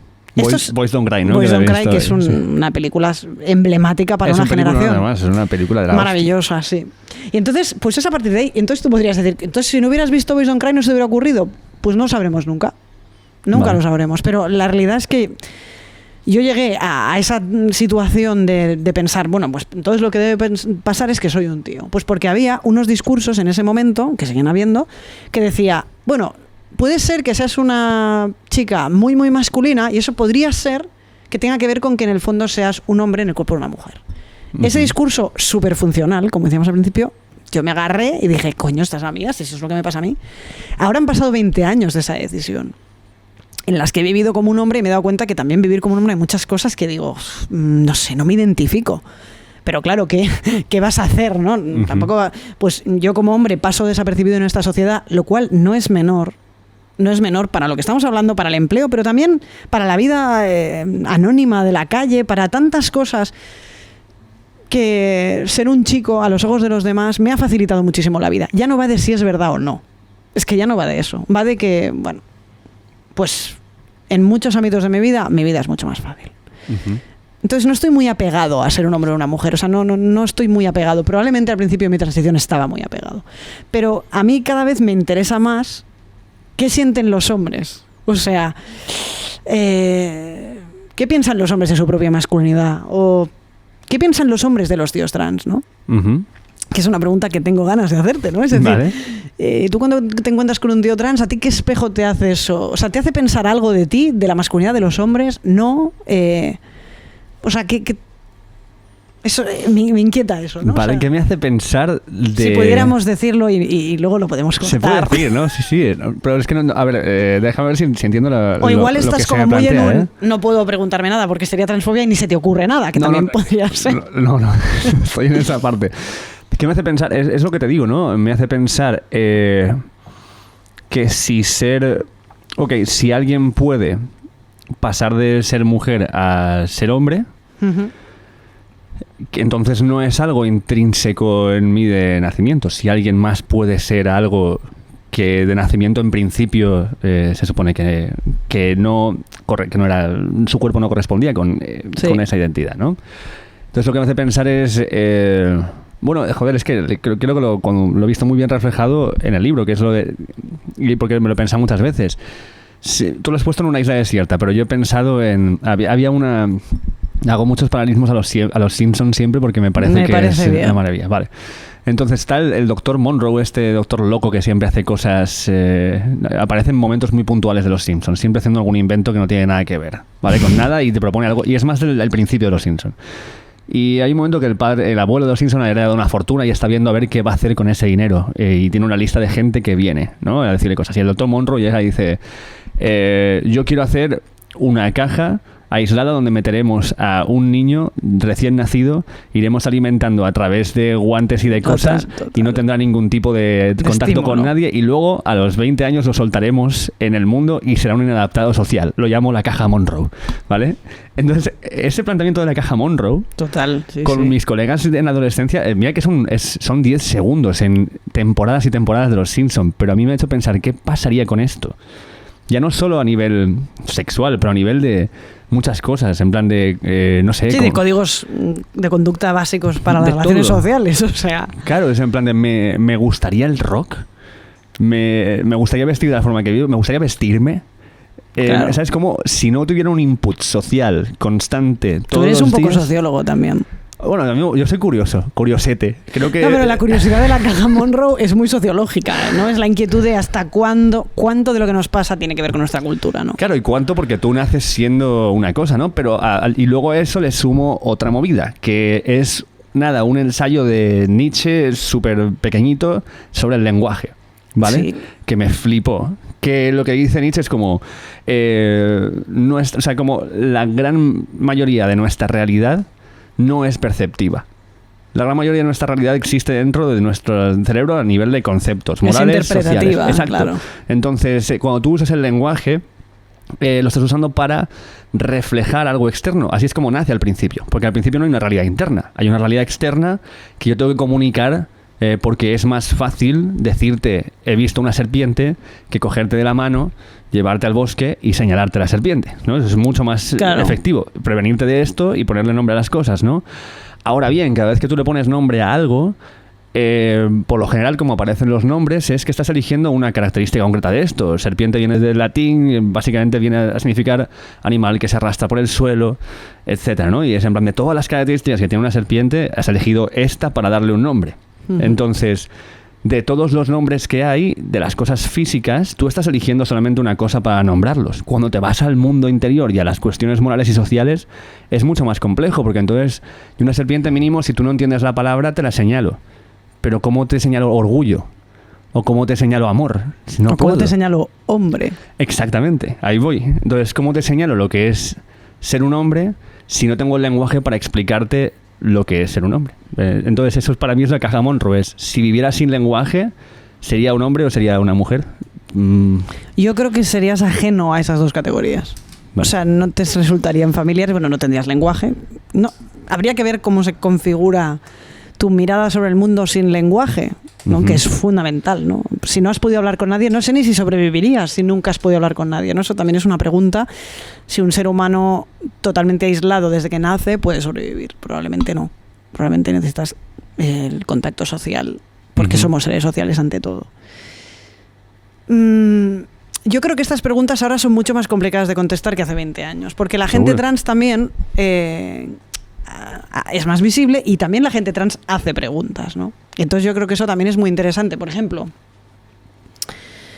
yo cuando era adolescente y decía soy un hombre, lo decía por una serie de cosas. Lo decía pues porque me identifico más con los hombres que con las mujeres, pero en un entorno que era el mundo que yo había conocido. O sea, con 13 o 14 años tú has conocido un mundo pequeñito. O sea, aunque las familias digan, no, pero en casa hemos intentado enseñarle todo. Vale, pero el enseñarle todo de cualquier familia es siempre la cosmovisión de una familia que es pequeña, ¿no? Entonces había muchas cosas que yo interpretaba como ser un hombre. Pasaron los años y me di cuenta de que, bueno, algunas sí, pero tantas otras que tienen que ver con ser un hombre, no. Por ejemplo, yo creo que en ser un hombre es muy importante la socialización. O sea, yo hay muchos códigos de la masculinidad que no los aprendí de pequeño. Entonces los he tenido que aprender un poco con calzador, pero no me son naturales. No, me son contraintuitivos. ¿Por qué? Te pongo ejemplos concretos, ¿no? Por ejemplo, el sentido de la dignidad y el orgullo. O sea, esa cosa de interpretar tantas cosas como un desafío. Esa cosa de no poder dejar que nadie te vacile, no poder dejar nada en falso. O sea, ¿por qué tengo que aguantar que este tío en esta discoteca me haya tirado la copa? O sea, ¿por qué? Yo fui socializado por millones de factores, no solo por una familia. Sobre que si alguien te tiraba una copa, pues no te metas en líos, déjalo estar. Pero he descubierto, haciéndome mayor, que la cultura masculina, a ver, o sea, ¿por qué me has tirado la copa? ¿Qué te pasa? ¿Por qué me has tirado la copa? O sea, no la puedes dejar pasar, ¿no?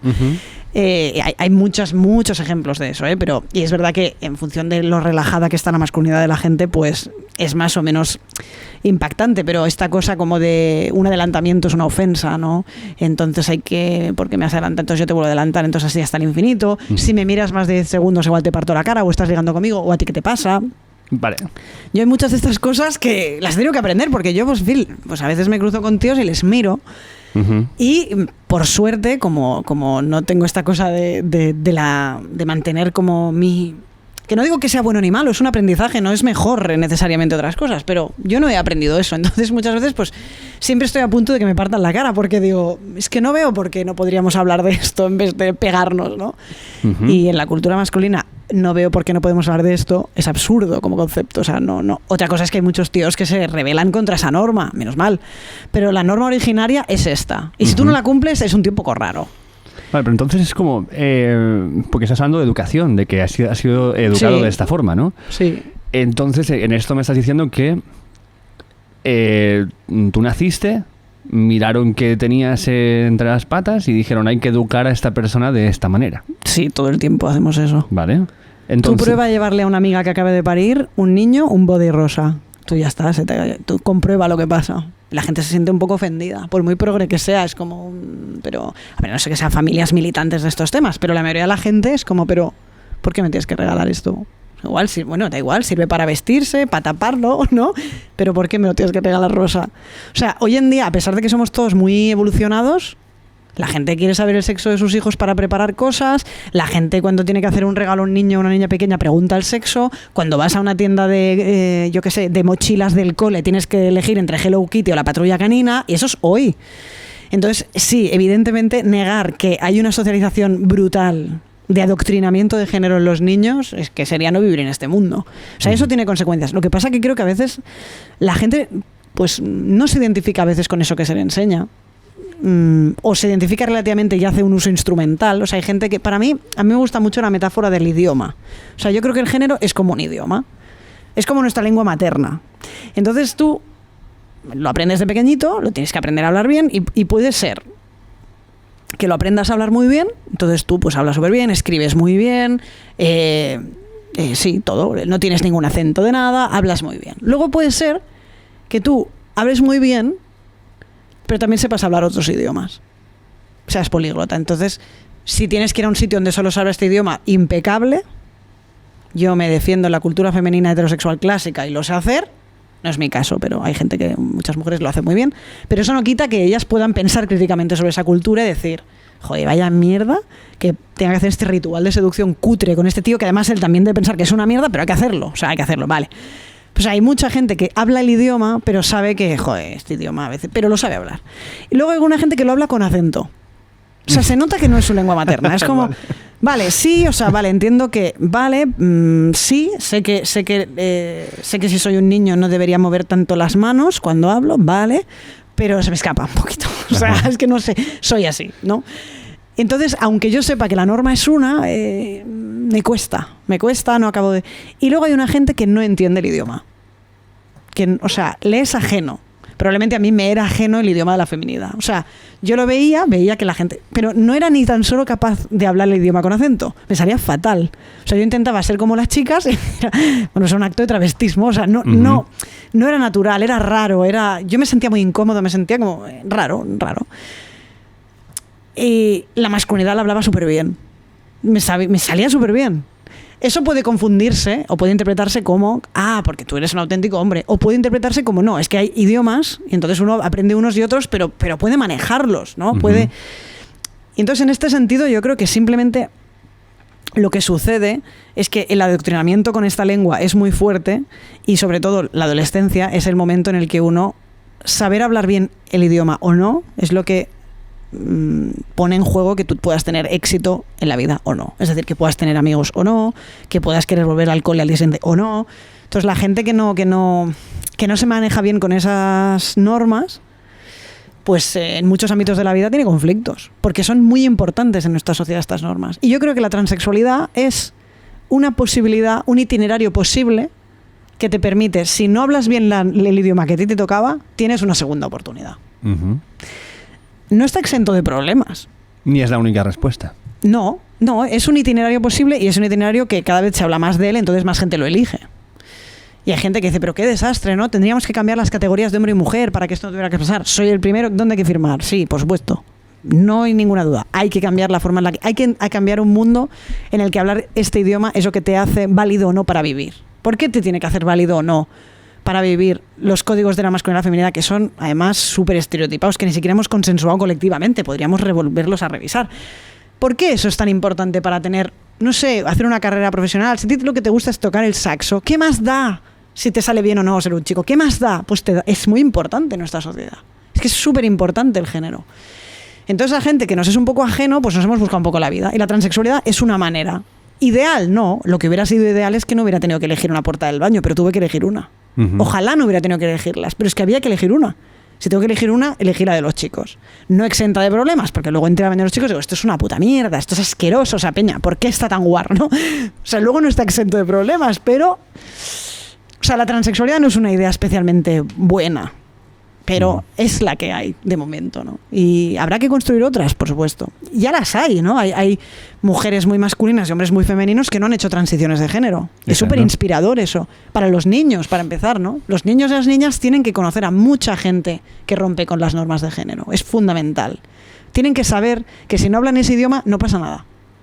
Ya aprenderás tú a ordenar las frases, sujeto, verbo, predicado, y ya tú no te preocupes. Hay que decirle esto a los niños también, ¿no? Sí, se me ocurre como una especie de otro proyecto Monroe, ¿vale? Sí. Que sería, sabes que tú cuando una mujer está embarazada, pues va al médico a ver qué es, ¿no? Sí. Pues que tú no puedas hacer esto hasta los 10 años. Wow, y sería terrible para mucha gente. Claro, pero para muchas familias. ¿Qué pasaría? Vamos a hacer pues mira, Black Mirrors de esta. Hay gente que dice que... Otra a mí se me puedes poner otro arriesgado vaso de agua. Hay gente que explica muy bien que... Una de las personas que lo explica más bien, por ejemplo, es Judith Butler, que dice que el género es lo que nos hace humanos. Si tú no puedes saber el género del otro, no puedes humanizarlo. Es decir, que probablemente lo que hace que humanices a tu hijo es que sepas si es un niño o una niña. A no ser que seas alguien que está muy curtido en estos temas y ha pensado mucho sobre ello. Y entonces, en su cabeza, en su manera de ver el mundo, la cuestión de género tiene un lugar más secundario, pero probablemente esto no es la mayoría de la gente, ni mucho menos. Entonces, para la mayoría de las personas, incluso para mí también, cuando vamos a conocer a alguien, necesitamos, o sea, para tener la relación social, necesitamos saber si es un hombre o una mujer. Por ejemplo, si yo te dijera, ¿puedes escribirle una carta de unas 20 páginas o 30 páginas a una persona que lleva en prisión 30 años y nunca ha recibido una carta de nadie? ¿Podrías escribirle 30 páginas? Y no te digo si es un hombre o una mujer. Yo creo que se podría, pero es un ejercicio... Que, ostras, sí.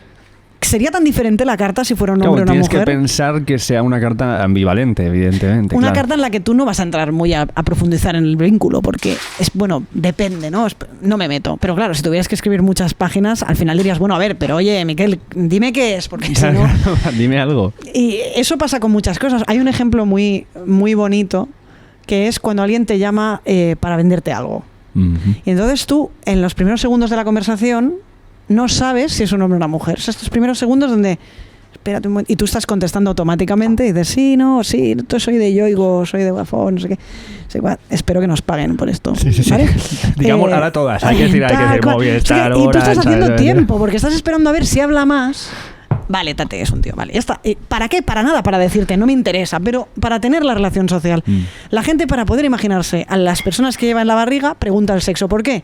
Porque se los tiene que poder imaginar. Entonces Butler dice eso de que es que el género nos humaniza y cuando no hay género, eso nos monstruiza, podríamos decir. O sea, ¿por qué la gente le genera a veces un poco de nerviosismo a la gente trans? Bueno, porque no está muy claro.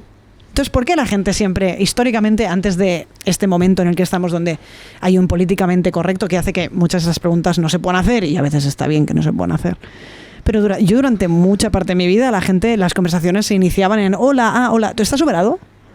¿Estás superado? Quería decir... ¿Por qué empezaban así las conversaciones? Porque era muy revelador de que, y además, volviendo a lo que decíamos antes, ahora la gente no te lo pregunta, pero se lo pregunta. Y trata de descubrirlo preguntándoselo a otra gente y no a ti, porque no es polite, pero mucha gente está pensando, pero este tío, ¿cómo folla? Pero este tío está... Y necesitas saber eso porque eso le da paz. Es como, vale, ya me puedo imaginar tu cuerpo. ¿Eso es transfobia? Bueno, podríamos decir, es transfobia estructural. Yo no creo que esta persona me lo pregunte para dañarme. Esta persona me lo pregunta porque le inquieta. Inquieta, dice, para relacionarme yo con este tío tendría que saber esto. Y es súper interesante al final, porque eso dice mucho más del otro que de la gente trans. O sea, dice mucho de... O a veces, por ejemplo, a mí me pasa mucho por teléfono, que yo paso bastante desapercibido por la calle, pero claramente no por teléfono, no por la radio, no porque tengo una voz que no es muy grave, ¿no? Y entonces me pasa mucho que la gente, cuando descuelgo el teléfono, siempre me trata en femenino. Algunas veces, si la conversación no es muy interesante y no es muy importante en mi vida, pues no corrijo ya, porque digo... Eso tiene que ver con que yo también me he relajado. Digo, ¿qué más da? Porque yo tengo que afirmarme aquí en esta llamada de fracción de segundo. Pero si es una conversación que va a ser más larga, pues sí, en algún momento digo, oye, perdona, no, mira, que soy un chico, me llamo Miquel, soy trans, por eso igual tal. Yo lo explico sin problema. Y entonces la gente se disculpa, pero como si hubiera cometido un error. Lo siento muchísimo, perdona. O sea, como un poco como, vale, la conversación que he tenido hasta ahora... Qué mal, ¿no? Es como, no, todo válido, ¿eh? Todo lo que hemos hablado hasta ahora era de verdad. Pero sí, a la gente como que descubrir, o cuando de repente en un grupo de amigos, que no es muy frecuente que pase, pero de repente una persona desvela que es trans.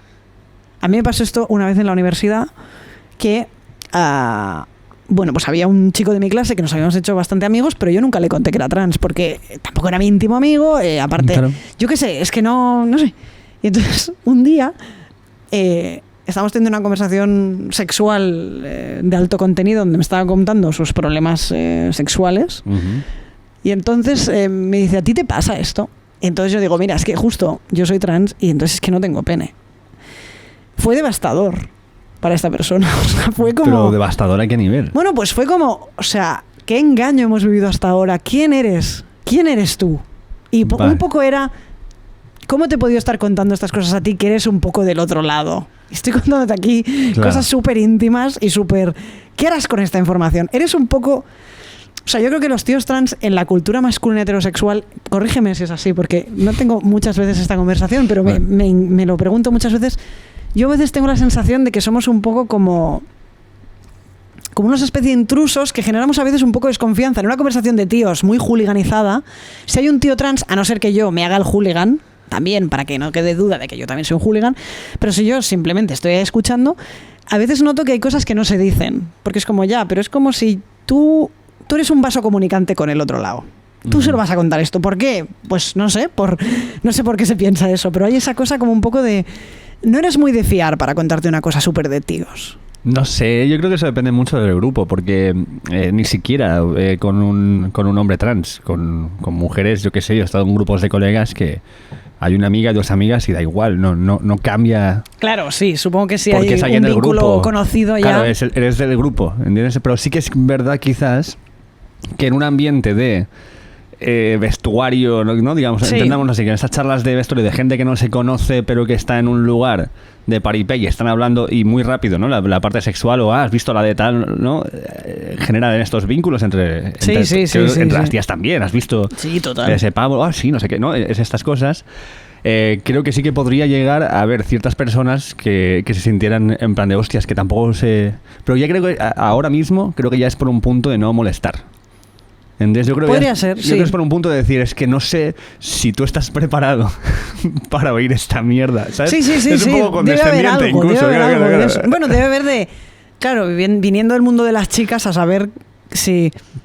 Sí, a ver si esto, algo hay. A ver si te voy a escandalizar con mi movida, ¿no? Pero es verdad que no es súper obvia la relación de los tíos trans con los tíos cis heteros. O sea, no es...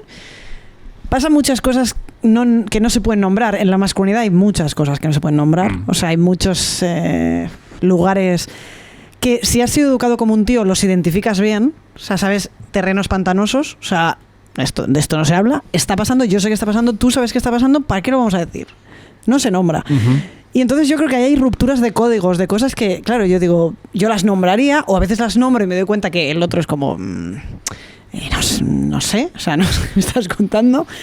Y es un terreno, bueno, y aparte que una de las cosas creo que suceden, que también es muy interesante, es qué les pasa a los tíos heteros cuando ven que sus amigas heteros salen con tíos trans.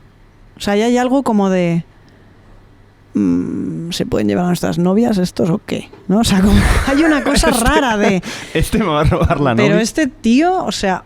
¿Cómo a una tía hetero le puede gustar este tío, no? O sea, hay una ruptura de... Yo pensaba que lo que le gustaba a las tías de nosotros era una serie de cosas y de repente me doy cuenta de que este tío sale con una tía que está buenísima, o sea, y es hetero, porque era la novia de Javi. Entonces, ¿por qué? Y ahí hay algo también que no se puede nombrar, que no se puede hablar de ello.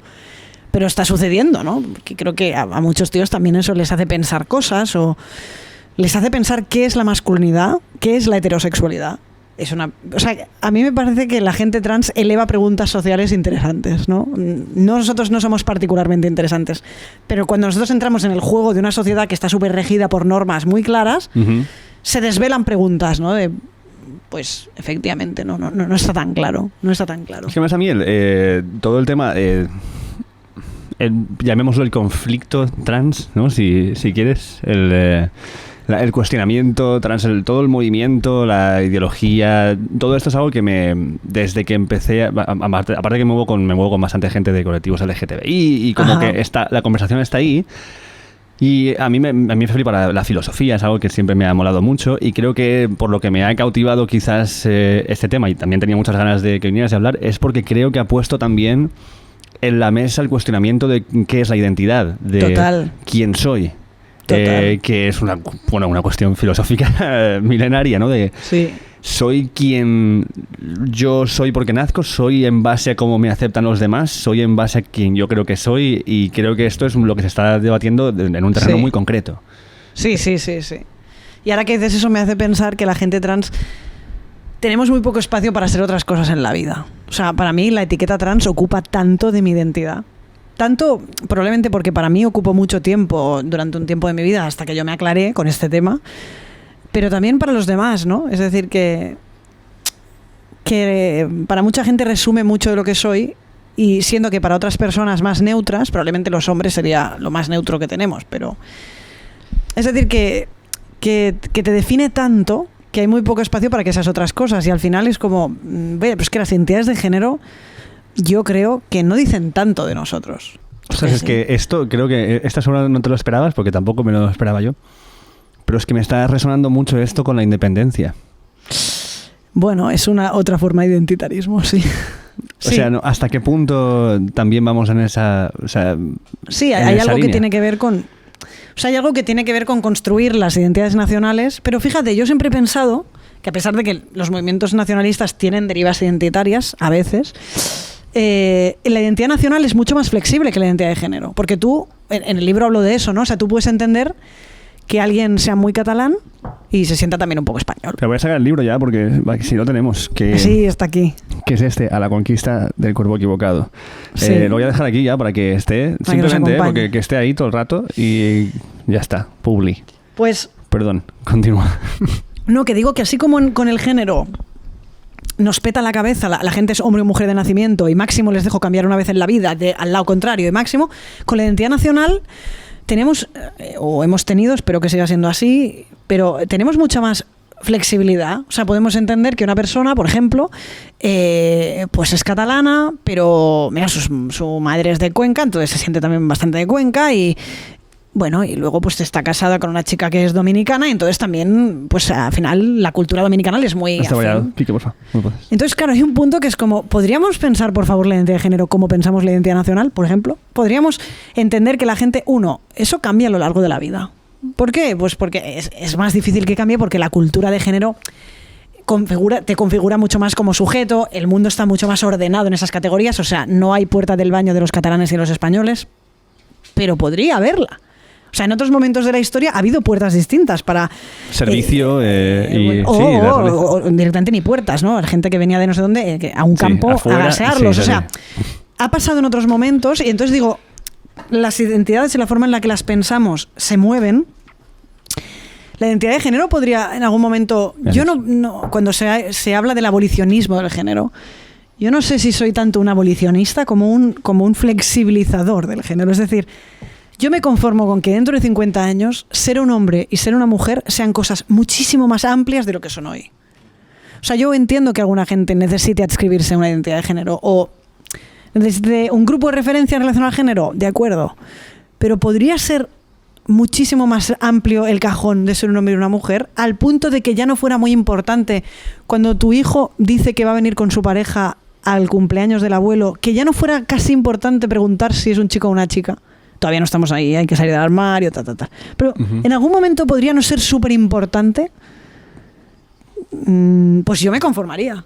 Pero no sería como a nivel... Entiendo lo que quieres decir, pero la abolición en sí no da un concepto, una idea de una libertad mayor a la que ya no está asociado a un comportamiento o una forma de ser. Pero la pregunta es, ¿pero existe una sociedad sin normas? Esta es una pregunta. O sea, en algún momento... ¿Vas a poder eliminar todas las cosas que te limitan? Yo creo que en las relaciones sociales existen las normas todo el tiempo. Es lo que hace que... Otra cosa es si hay normas más justas y más injustas. Hay normas que tienen más sentido que otras. Hay normas heredadas que no lo tienen para nada. Pero es verdad que me pregunto si... Primero, tú podrías desear un mundo sin normas, pero estás legislando sobre el mundo actual. O sea, yo podría desear, y seguramente yo siempre digo que no puede haber gente más comprometida con que las normas de género no existan que la gente trans, que las ha sufrido totalmente. A mí me hubiera encantado no tener que rendir cuentas de si era un hombre trans o no lo era, o era una tía masculina o no lo era, me hubiera encantado. La sociedad en la que eso no será y ya no tendrá nadie que rendir cuentas, no la conozco. Quizá llega, pero no la conozco. En la actual, la gente tiene que buscarse mecanismos de supervivencia para un mundo que efectivamente sí te pregunta todo el tiempo qué eres y qué no. Por ejemplo, hay una youtuber norteamericana que me gusta mucho que se llama ContraPoints, ¿vale? Que tiene un vídeo en el que habla de toda esta discusión entre lo trans y el feminismo y entonces dice, es que esto de la abolición del género es un poco como si tú estás en contra de las fronteras y entonces te niegas a dar papeles a la gente migrante. Porque claro, dar papeles es reconocer que hay fronteras. Es como, yo estoy en contra de las fronteras, por lo tanto... No, o sea, porque... No. Yo estoy en contra. Porque si yo te doy papeles estaría reconociendo que estás cruzando una frontera y la estoy legitimando. Ya, sí. Pero ¿sabe qué? Que hay fronteras. Y que la gente se deja la vida para cruzarlas. Y que la gente, pierde sus entornos sociales, laborales, familiares. O sea, la gente sufre muchísimo porque hay fronteras. No podemos hacer como si no las hubiera porque queremos que no las haya. Así que sí, hoy hay que trabajar por eso. Y luego, igualmente con la misma intensidad, trabajemos para que no existan. Pero ¿qué culpa tiene esa persona que tiene que cruzarla? Entonces, es una posición muy confortable decir, no, es que a mí las fronteras me parecen fatal. Es lo mismo que decirle a la gente trans, es que a mí las identidades de género, la normativa de género me parece fatal. Ok, sí, ya. Pero vete tú a cuarto de la ESO y vive ahí. Es que, claro, en el mundo en el que vivimos existen los hombres y las mujeres. Como imaginarios, como lo que sea, como cuerpos que caminan, no lo sé. Pero existen. Entonces, ahí hay una posición un poco...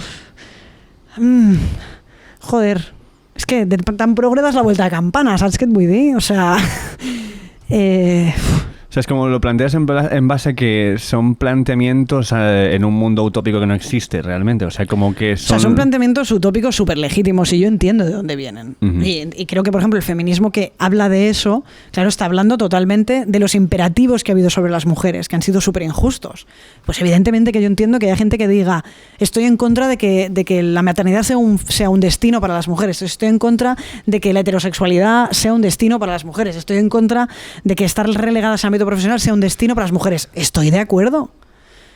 Pero eso no quita que hay mujeres que se casan y tienen hijos y, bueno, de alguna forma son normas imperativas y la gente las habita, y que las habite luego no quiere decir que lo haga acríticamente, que sean borregas, que no piensen por sí mismas, no. Es decir, ¿cuántas feministas no saben que efectivamente la depilación es un sistema de normativización corporal de la belleza de las mujeres y a pesar de eso... Sí, ya, pero es que si yo quiero ligar con el Juanma me tengo que depilar, o sea, ¿me entiendes? Porque sí, vale, pero es que yo tampoco me veo bien si no me depilo. Es decir, falta mucha complejidad en el análisis. O sea, la gente tiene contradicciones porque a la vez que tiene deseos utópicos de que la vida sea más justa, quiere habitar y ser querida en una que es injusta y eso implica, a veces, jugar en esa liga. Entonces, la gente que habla como si no tuviera que jugar en esa liga, pues qué suerte tienes que tú has podido prescindir de incorporar eso. Y luego, también, cuando hablamos de ¿no sería mejor un mundo sin eso?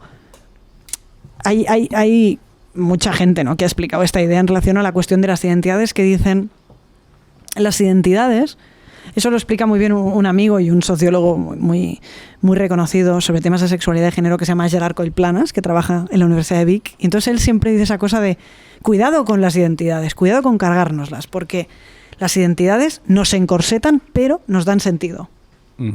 No hay una sin la otra. O sea, a mí trans es una palabra que me encorseta, pero me ha dado sentido. ¿Me la puedo cargar? Sí. ¿Mujer es una palabra que limita? Sí.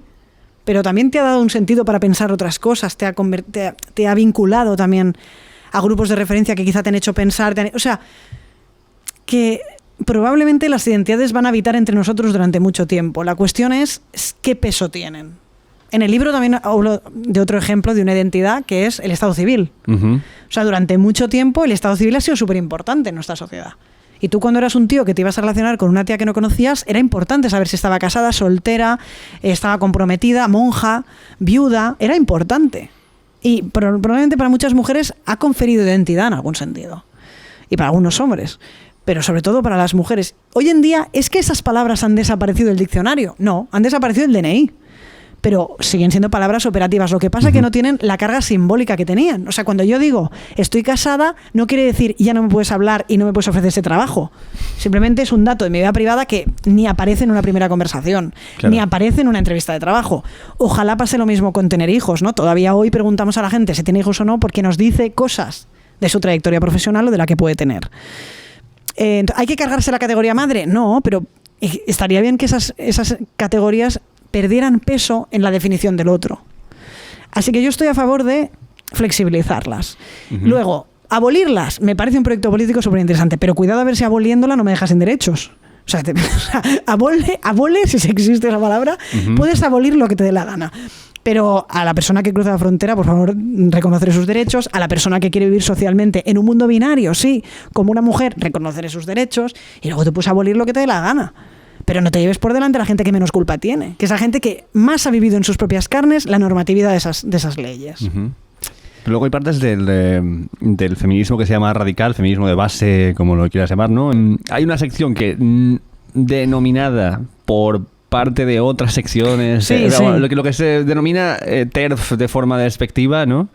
Sí. Que, a ver si lo puedo yo explicar bien desde mi condición de hombre heterosexual. Podrás perfectamente.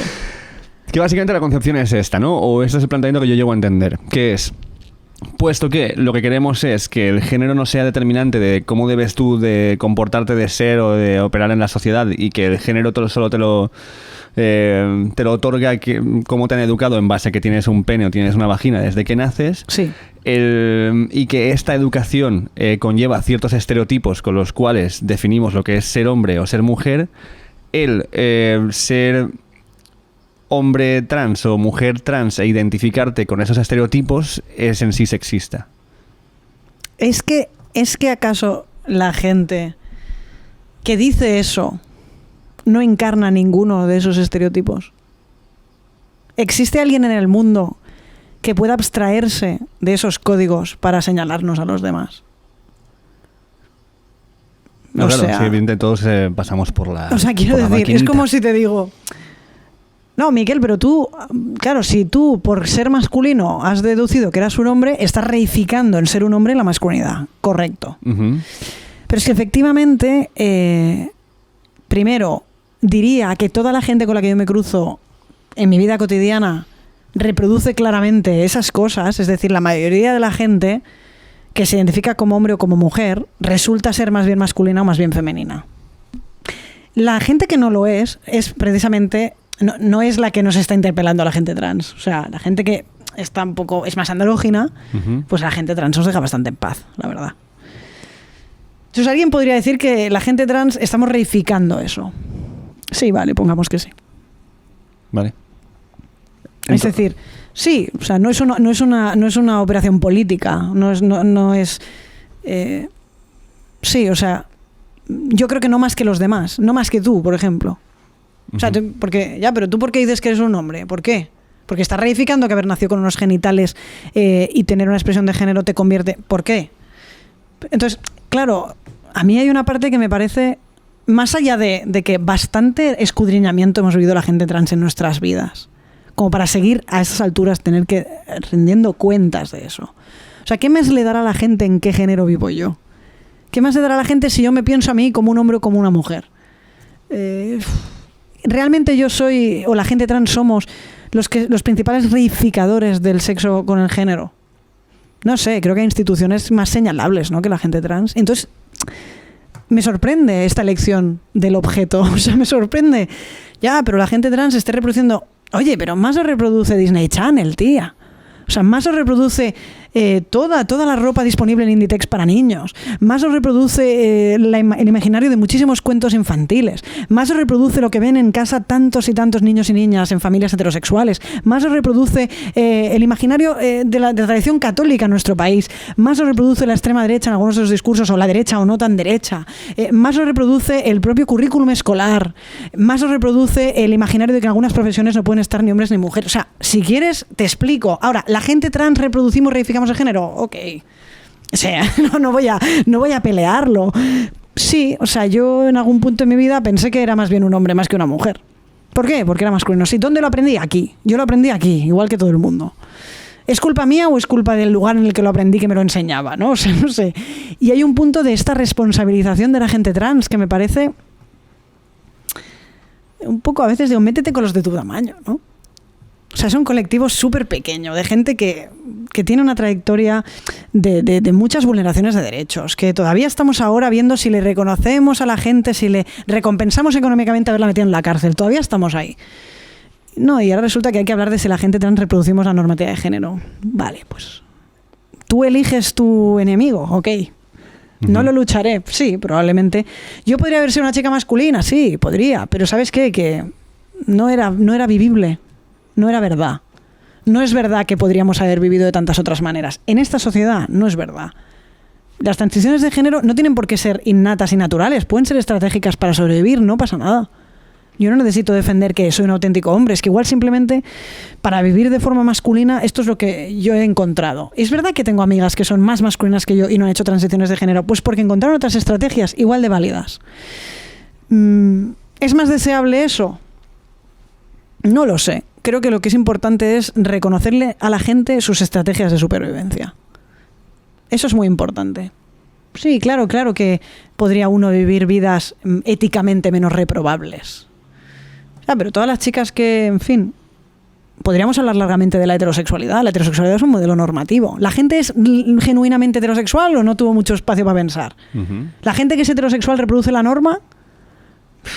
Sí, bueno, pero luego hay mucha gente que tiene prácticas heterosexuales y las subvierte o las pone en cuestión o se pregunta sobre ellas. Hay muchos tíos que, sí, pero luego hay muchos tíos que también, respecto a la masculinidad que aprendieron, se hacen preguntas, son feministas, son críticos y no hacen complicidad con dinámicas de mierda. Eso es lo que vale. ¿Qué hace la gente con las cosas que aprendió en una sociedad que es injusta? Lo que vale es lo que hace la gente con lo que tiene, incluso con sus privilegios. No solo vale nombrarlos. Entonces sí, hay gente que transitó, vale, pero oye, diría que la normatividad de género entre la gente trans es bastante menor que entre la gente cis. O sea, diría que conozco más tíos trans que se han relajado con ser tíos que entre los tíos cis. O sea, haber hecho una transición de género es necesariamente un camino en el que tú ya se te cae todo el edificio de las normas de género. Ya ves que es todo un teatro. Entonces, no sé si tiene mucho sentido ir a fijarnos particularmente en la gente trans. Y quien tiene eso como empresa política, yo me digo, pero, oye, ¿en serio? ¿Tú crees que este mundo lo que sostiene la normatividad de género somos la gente trans? Casi al revés, ¿no? Porque somos los que venimos a decir, bueno, pero ¿qué hace que tú seas un hombre si yo también puedo serlo? Esa pregunta la he elevado a la existencia de la gente trans. Ahora, yo no voy a defender la transexualidad como un proyecto político revolucionario, ¿eh? No. Solo digo, bueno, ha sido una cosa que mucha gente nos ha servido para sobrevivir. Y lo importante es eso, ¿qué hacemos con eso? Pues yo podría ser un auténtico despreciable, un machirulo, un tío machista y asqueroso, o en el camino que he tomado, como tantos otros tíos trans, he pensado también sobre, joder, pero ¿qué masculinidad me interesa a mí o cuál no? Eso es lo importante. Uh-huh. Lamentablemente estamos lejos de tener este debate de forma compleja. Bueno, ¿y no es una forma de intentar solucionar esto de una forma más orgánica, menos violenta, menos abrupta, cuando alguien presenta pues signos y inquietudes respecto a su género en una edad temprana? Creo que ya sabes por dónde Sí, voy. todo el tema de la transexualidad infantil. Exacto, es un tema los súper... menores trans, ¿no? O sea, vale más la pena atajar eso y hormonar a niños para que cuando crezcan se sientan respecto a lo que se sentían desde niños, ¿o es algo que puede ir variando y hormonar incluso es limitar? Pues dependerá. Primero, para no sembrar la duda, a los niños no se les hormona. Lo que se hace, los tratamientos médicos, los más pronto, son los bloqueadores hormonales que se producen antes de la pubertad, de los 12 años, ¿vale? Para decir algo. O sea, que a veces cuando se dice se hormona a los niños, bueno, a ver. Pero sigue siendo... Sí, son preadolescentes, ¿vale? Sí. Y no se les hormona, se bloquea su desarrollo en una dirección. Es verdad que eso suele ser la antesala de otros tratamientos, eso es verdad, pero bueno, para intentar ajustarnos lo máximo a la realidad. Uh-huh.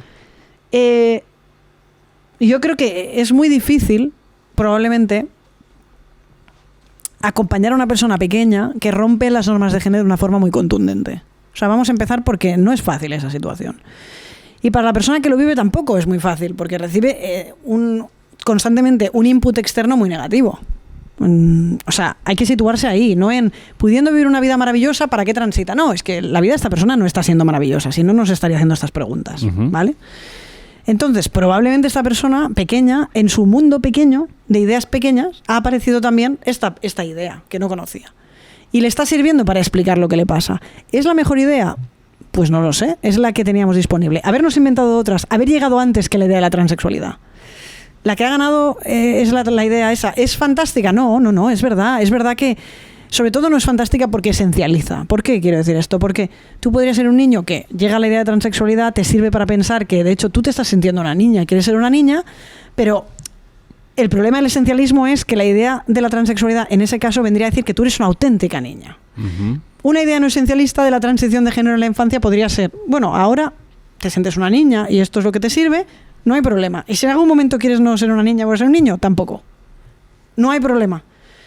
ahora te está sirviendo para explicarte tú quién eres, para vivir cosas que sientes que como niño no puedes vivir y que no te lo estás inventando, porque nuestra sociedad es muy cruel con la feminidad de los niños. De acuerdo. Necesitas vivir como una niña para poder expresarte. Vale. Igual es toda la vida, igual es 5 años. Vale. ¿Cuál es el problema? Uh-huh. El problema para mí es convertir eso en una esencia, en una cárcel. El problema sería si este niño que dice, yo soy una niña. Ok, pues ahora esta niña, dentro de 5 años me dice, ¿sabes que igual quiero volver a probar esto de...? Claro, si yo me he montado toda una cosa de que era una auténtica niña con cerebro de niña, no puedo pensarlo. Si yo simplemente he intentado, bueno, pues entender que niño y niña son como especie de vagones en los que uno se sube para vivir cosas. Vale, pues ya he vivido esto y ahora me quiero cambiar de tren, ¿vale? O sea, vale, no pasa nada. Entonces, yo creo que es más, para mí el problema es más el esencialismo de eso. Y luego es verdad que hay un gran tabú sobre cuántos niños abandonan esos procesos. Bueno, algunos los abandonan. No tenemos muchos datos realmente porque no se puede preguntar, porque no tenemos posibilidad de saber quién es trans y quién no, y hay muy pocos estudios. Pero sí, lo que vemos es que algunos de estos niños o niñas que hicieron transiciones en la infancia, en la adolescencia, algunos pues prefieren volver a probar en la identidad anterior o en pensar otro lugar distinto para que no sea el de la transición. Vale, está bien, o sea, creo que también estaríamos lanzando un mensaje fatal si dijéramos que no, está mal, no te tienes que arrepentir y como no se pueden arrepentir hay que asegurarnos cuando son muy pequeños que es el auténtico trans. Es que no existe el auténtico trans, es que no existe en ningún libro, en ningún lugar. Es el coronavirus, o sea, no existe ningún sitio donde me puedan decir a mí si yo soy auténticamente transexual o soy uno fallido, como tanta gente me dice, ¿no? Uh-huh. No existe, no hay ningún sitio donde yo pueda saber si yo soy un hombre. Me encantaría, probablemente. O ya no lo sé. Pero no existe el libro donde podamos saber si yo soy un hombre. Uh-huh. No existe el libro donde podemos saber si tu hijo de 4 años es una niña. No existe. No existe. O sea, es un itinerario de vida que esta persona vive y le da sentido. Tú le das sentido a ser un niño o una niña, no eso te da sentido a ti.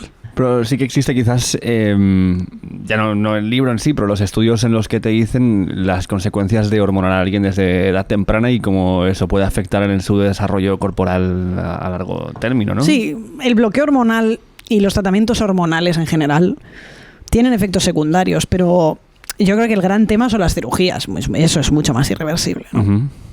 Y las cirugías no se hacen con los niños, o sea, las cirugías empiezan al final de la adolescencia, normalmente sí, o sea, no. Ya estamos hablando de gente que es un poco un pequeño adulto, ¿no? Uh-huh.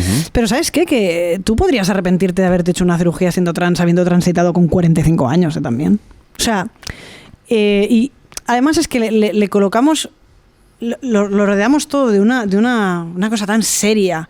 Y si se arrepienten, ya, pero... O sea, hay gente que estudia medicina años y hace el MIR y luego no quiere ser médico. O sea, hay gente que sabe vivir con su pareja a otro continente y luego se arrepiente. O sea, en la vida tenemos que vivir cosas para entender si tenían sentido para nosotros. Y entonces esta cosa muy propia de este momento histórico de la sobreprotección, ¿no? La gente que tome las decisiones pero que sean firmes y que luego no cambien y que no sufran y que todo esté bien. Es para siempre. Claro, no, es como... Pero es que la transexualidad es un camino que uno emprende y te lleva donde te lleva. Lo que pasa es que es un tabú hablar de eso. Es un tabú hablar de la gente que la transexualidad le llevó a pensar que no era trans. Pero había que vivirlo. Entonces, si yo a un niño que cree claramente que es una niña, vengo y le digo, no, pero espérate, esto es la normatividad de género que te está diciendo que la feminidad es una cosa estructural que a ti se te reserva porque eres un... O sea, esta persona me está diciendo, yo soy una niña. O sea, en su mundo me está diciendo, oye, a mí me funciona esto. Yo soy una niña, déjame en paz. Uh-huh. Esta persona tendrá que hacer su camino. Y soy yo alguien para decirle, no, pero podrías haber sido un chico femenino. ¿Por qué has hecho una transición de género? Déjame un poco, que yo voy a ubicarme. Creo que todo el mundo tiene bastante lío en este mundo con el tema de género. Todo el mundo tiene que hacer su camino. Entonces hacer esta cosa tan contundente, ¿no? De ya, pero son decisiones tan importantes, es un poco hipócrita, ¿sabes? Es un poco hipócrita. Porque, oye, es más preocupante que haya gente que viva en casas donde no tienen para comer. Eso es mucho más importante que si esta persona le sirve decir que es una niña o no en este momento de su vida. Entonces esta cosa de, pero ¿y si se equivoca? Oye, un momento. Vamos a ver. Si se equivoca, pues si se equivoca, no sé si se tiene que llamar equivocarse, lo tendrá que resolver esta persona. Ya, pero es muy pequeño para tomar una decisión tan importante. Bueno, es tan importante porque los demás la vemos como muy importante. Pero también podemos decir, bueno, pues antes era Nicolás y ahora es Paula y ya está, Paula, hasta luego. Pero lo importante en la historia de Nicolás o de Paula es si Paula tiene amigos en el cole. que igual algún día me dice que no quiere ser Paula o quiere ser Paula toda la vida, pero creo que es como poner en el centro, lo importante es que la gente sea feliz. La transexualidad es un dispositivo que existe en nuestra cultura que mucha gente utiliza, y si no nos gusta, peleemos porque haya otros. Y en esa batalla estoy súper comprometido. O sea, yo estoy súper comprometido con que tiene que haber otros relatos en torno al género, otros relatos en torno al cuerpo. Creo que la transexualidad no puede ser el único camino posible, pero deja a la gente en paz, que si hace transiciones de género no las hace. Para mí mi única, esto ya es a nivel, mi opinión y preocupación personal respecto al tema es que estoy 99% de acuerdo, ¿no? No, que no es un tema evidente, ¿eh? O sea, yo también tengo contradicciones con este tema, vale. Muchas. Pero para mí el 1% es que cuando implicas una cuestión médica y química a una edad temprana, sea la que sea, o sea, sí. ¿Vale? La cuestión es, si tú no dejas a alguien hacer modificaciones de su cuerpo como un tatú o como hacerte tal, ¿no? Un piercing sí. o lo que sea, hasta los 18 que tengas su propia autonomía para decidirlo, como a los 12 años, cuando todavía estás en... Es esto, ¿no? Puede ser totalmente para siempre, puede ser, como dices tú, una fase y que luego darme cuenta de que no era esto. Una hormonación prolongada, pese a que no sea cirugía, puede llegar a generar consecuencias a largo término de forma crónica, ¿no? Como vaginitis o como... Bueno, yo creo que ahí se han sobredimensionado algunas cosas. Es que me hace mucha gracia porque que eso nos pase a los tíos trans no le importa a nadie. O sea, los tíos trans llevamos tomando testosterona toda la vida. Y nadie ha dicho nunca, oye, pero ¿os provoca vaginitis? No, porque se da por supuesto que qué va a hacer con su vagina. O sea, es que es muy loca la cosa. Claro. Pero ahora, si pensamos que estos niños igual podrían... O sea, vale, de acuerdo. Primero que... O sea, entiendo lo que quieres decir. Yo creo que es muy importante no relativizar eso. Es verdad. O sea, someter a estas personas pequeñas que demandan modificaciones corporales e iniciar con ellas transiciones, procedimientos hormonales, es un tema que va a tener consecuencias. Pero hay que hacernos cargo de en qué mundo viven estas personas. Estas personas viven en un mundo que entran en YouTube y hay 5 millones de personas contando que se están hormonando. Estas personas viven en un mundo en el que lo que se premia es pasar desapercibido como hombre o como mujer. O sea, estas personas son el final de una cadena de, claro, están demandando algo que sí que a veces decir, joder, es que, ostras, qué arriesgado. Pero la solución no es decirle ahora a esta gente, no, tú esto no, ¿eh? Es que eso es lo que quiero decir. No, que es pero como... no es uno rotundo, pero puede ser en plan de, hey, hay más cosas, o sea, creemos un camino hasta que tú tengas... Pero tiene que ser verdad que puede haber ese camino. Pero sí. Yo soy parte de una generación en la que lo de la modificación corporal antes de los 18 era inimaginable. Entonces yo, que empecé mi proceso a los 13, 14, me estuve 4 años esperando así para hormonarme. ¿Qué cosas aprendí? Pues que lo que yo pensaba que quería con 14 no era lo que quería con 18. Es así. Vale. Ahora estamos en otro momento histórico. ¿Por qué? Pues porque han pasado muchas cosas distintas, complejas, que podríamos explicar largamente, pero que hacen que, bueno, se está anticipando, pero no solo la edad de empezar a hormonarte, la edad de millones de cosas en las adolescencias actuales. Bueno, la sexualización... O sea, hay gente que tiene móvil con 6 años. Sí. Esto tendrá consecuencias neurológicas, o sea, quiero decir, tendrá millones de consecuencias, no hace falta ponerse tan dramático, en su imaginación, en su creatividad, en su manera de escuchar al mundo. ¿Hay un debate súper extraordinario sobre el tema de los móviles con los niños? No lo hay. Por eso digo que es un debate hipócrita. Es un debate que se fija en... Sí, claro, si me pongo y me fijo, sí, hay cosas que... Pues bueno, igual el mal menor es que se hormone, porque con lo demás va a estar súper rayado, va a sentirse deprimido, va a sentir que otra gente puede y yo no.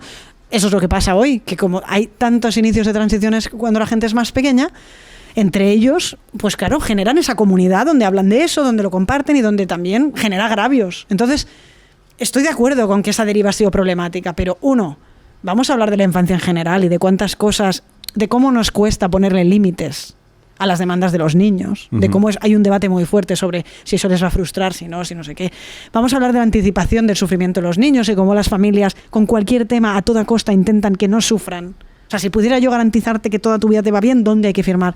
O sea, con una negación de la vulnerabilidad, una negación de que la gente tiene que pegarse hostias en la vida para aprender cosas. Y en esta generación se expresa a través de eso. En otras generaciones habrán sido otras cosas.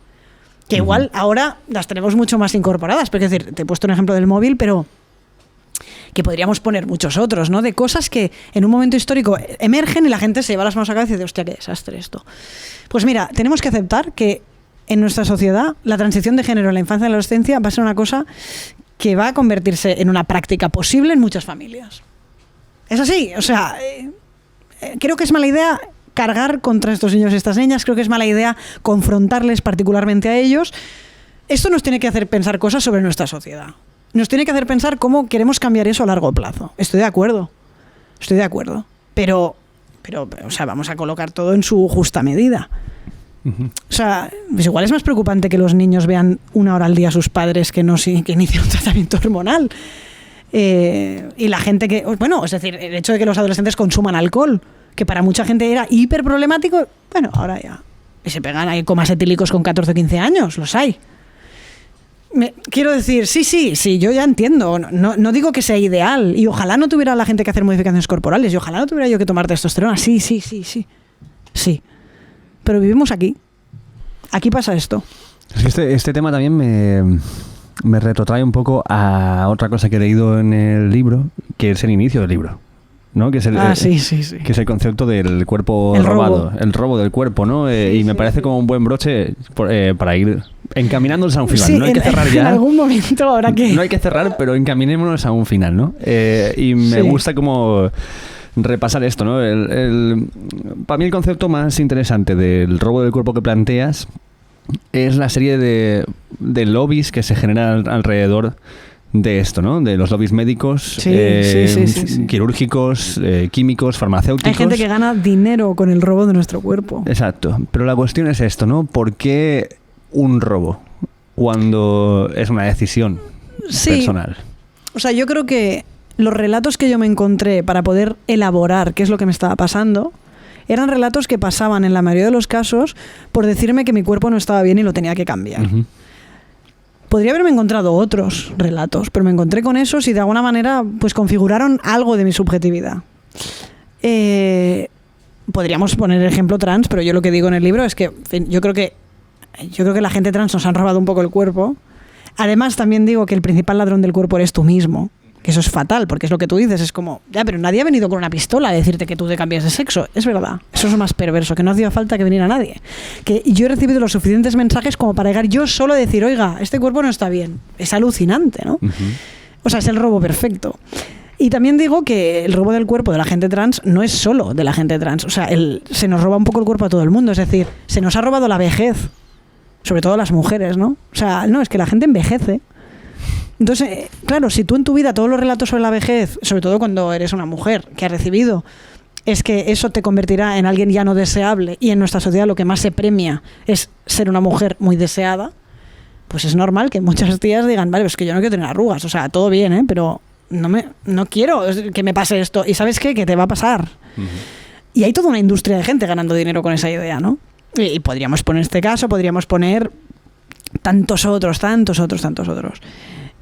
Discursos que nos dicen, que nos presentan cómo debería ser el cuerpo y mienten, porque el cuerpo no es así. El cuerpo es muy diverso, es muy plural y por suerte a mí me gusta mucho que algo de lo que más me interesa que está pasando ahora es que están emergiendo muchos movimientos o discursos de gente que quiere visibilizar su diversidad corporal, ¿no? Pues ahora aparecían un movimiento de mujeres con barba, un movimiento de mujeres calvas, un movimiento de gente gorda, ¿no? Gente que está diciendo, a ver, o sea, basta ya de que yo me tenga que torturar, siendo que además no es verdad, porque el deseo de la gente es hipercomplejo, no es verdad que nadie te va a desear.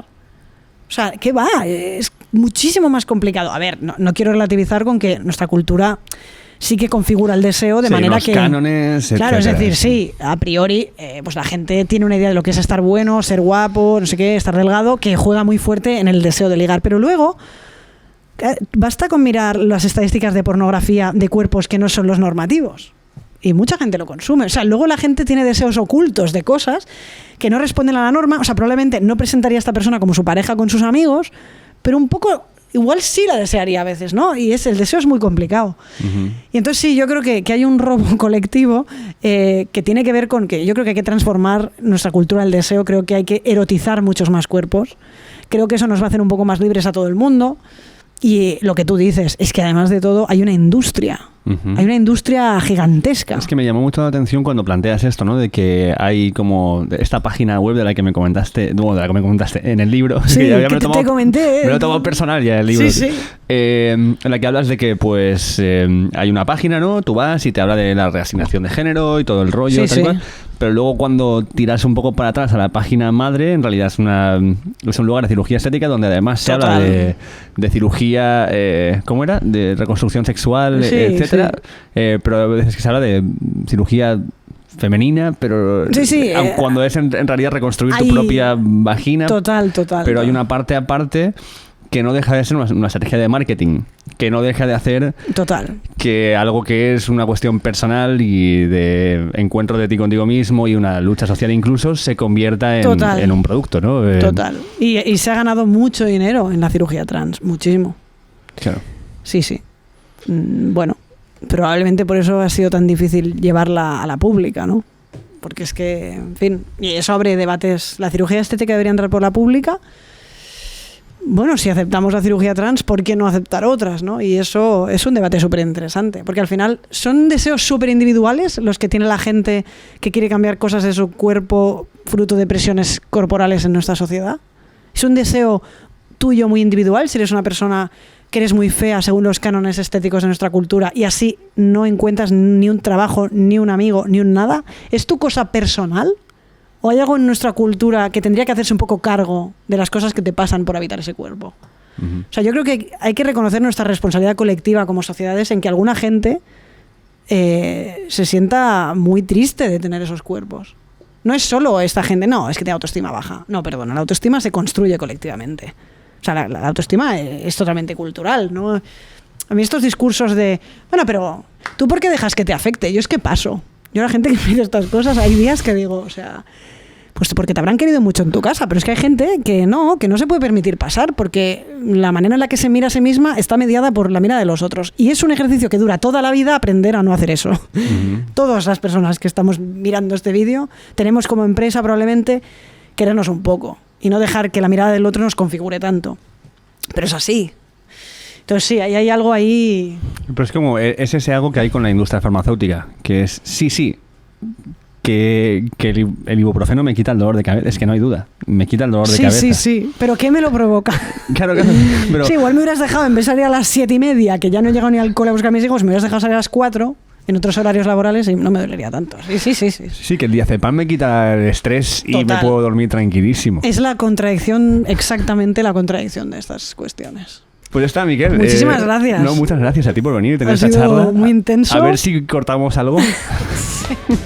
Sí, a ver si. La vemos y vemos. Y nada, bueno, por favor, leeros el libro, que es fantástica, La conquista del cuerpo equivocado. Y no sé si Nada. quieres decir alguna cosa última. Siempre pues es la cámara de decir adiós y puedes decir a la gente lo que te dé la gana y ya está. No, estoy encantado. Gracias por tu trabajo, por traer estos discursos a este medio y nada, un placer, la verdad. Pues igualmente. Hasta luego, Peña. Hasta luego. Adiós.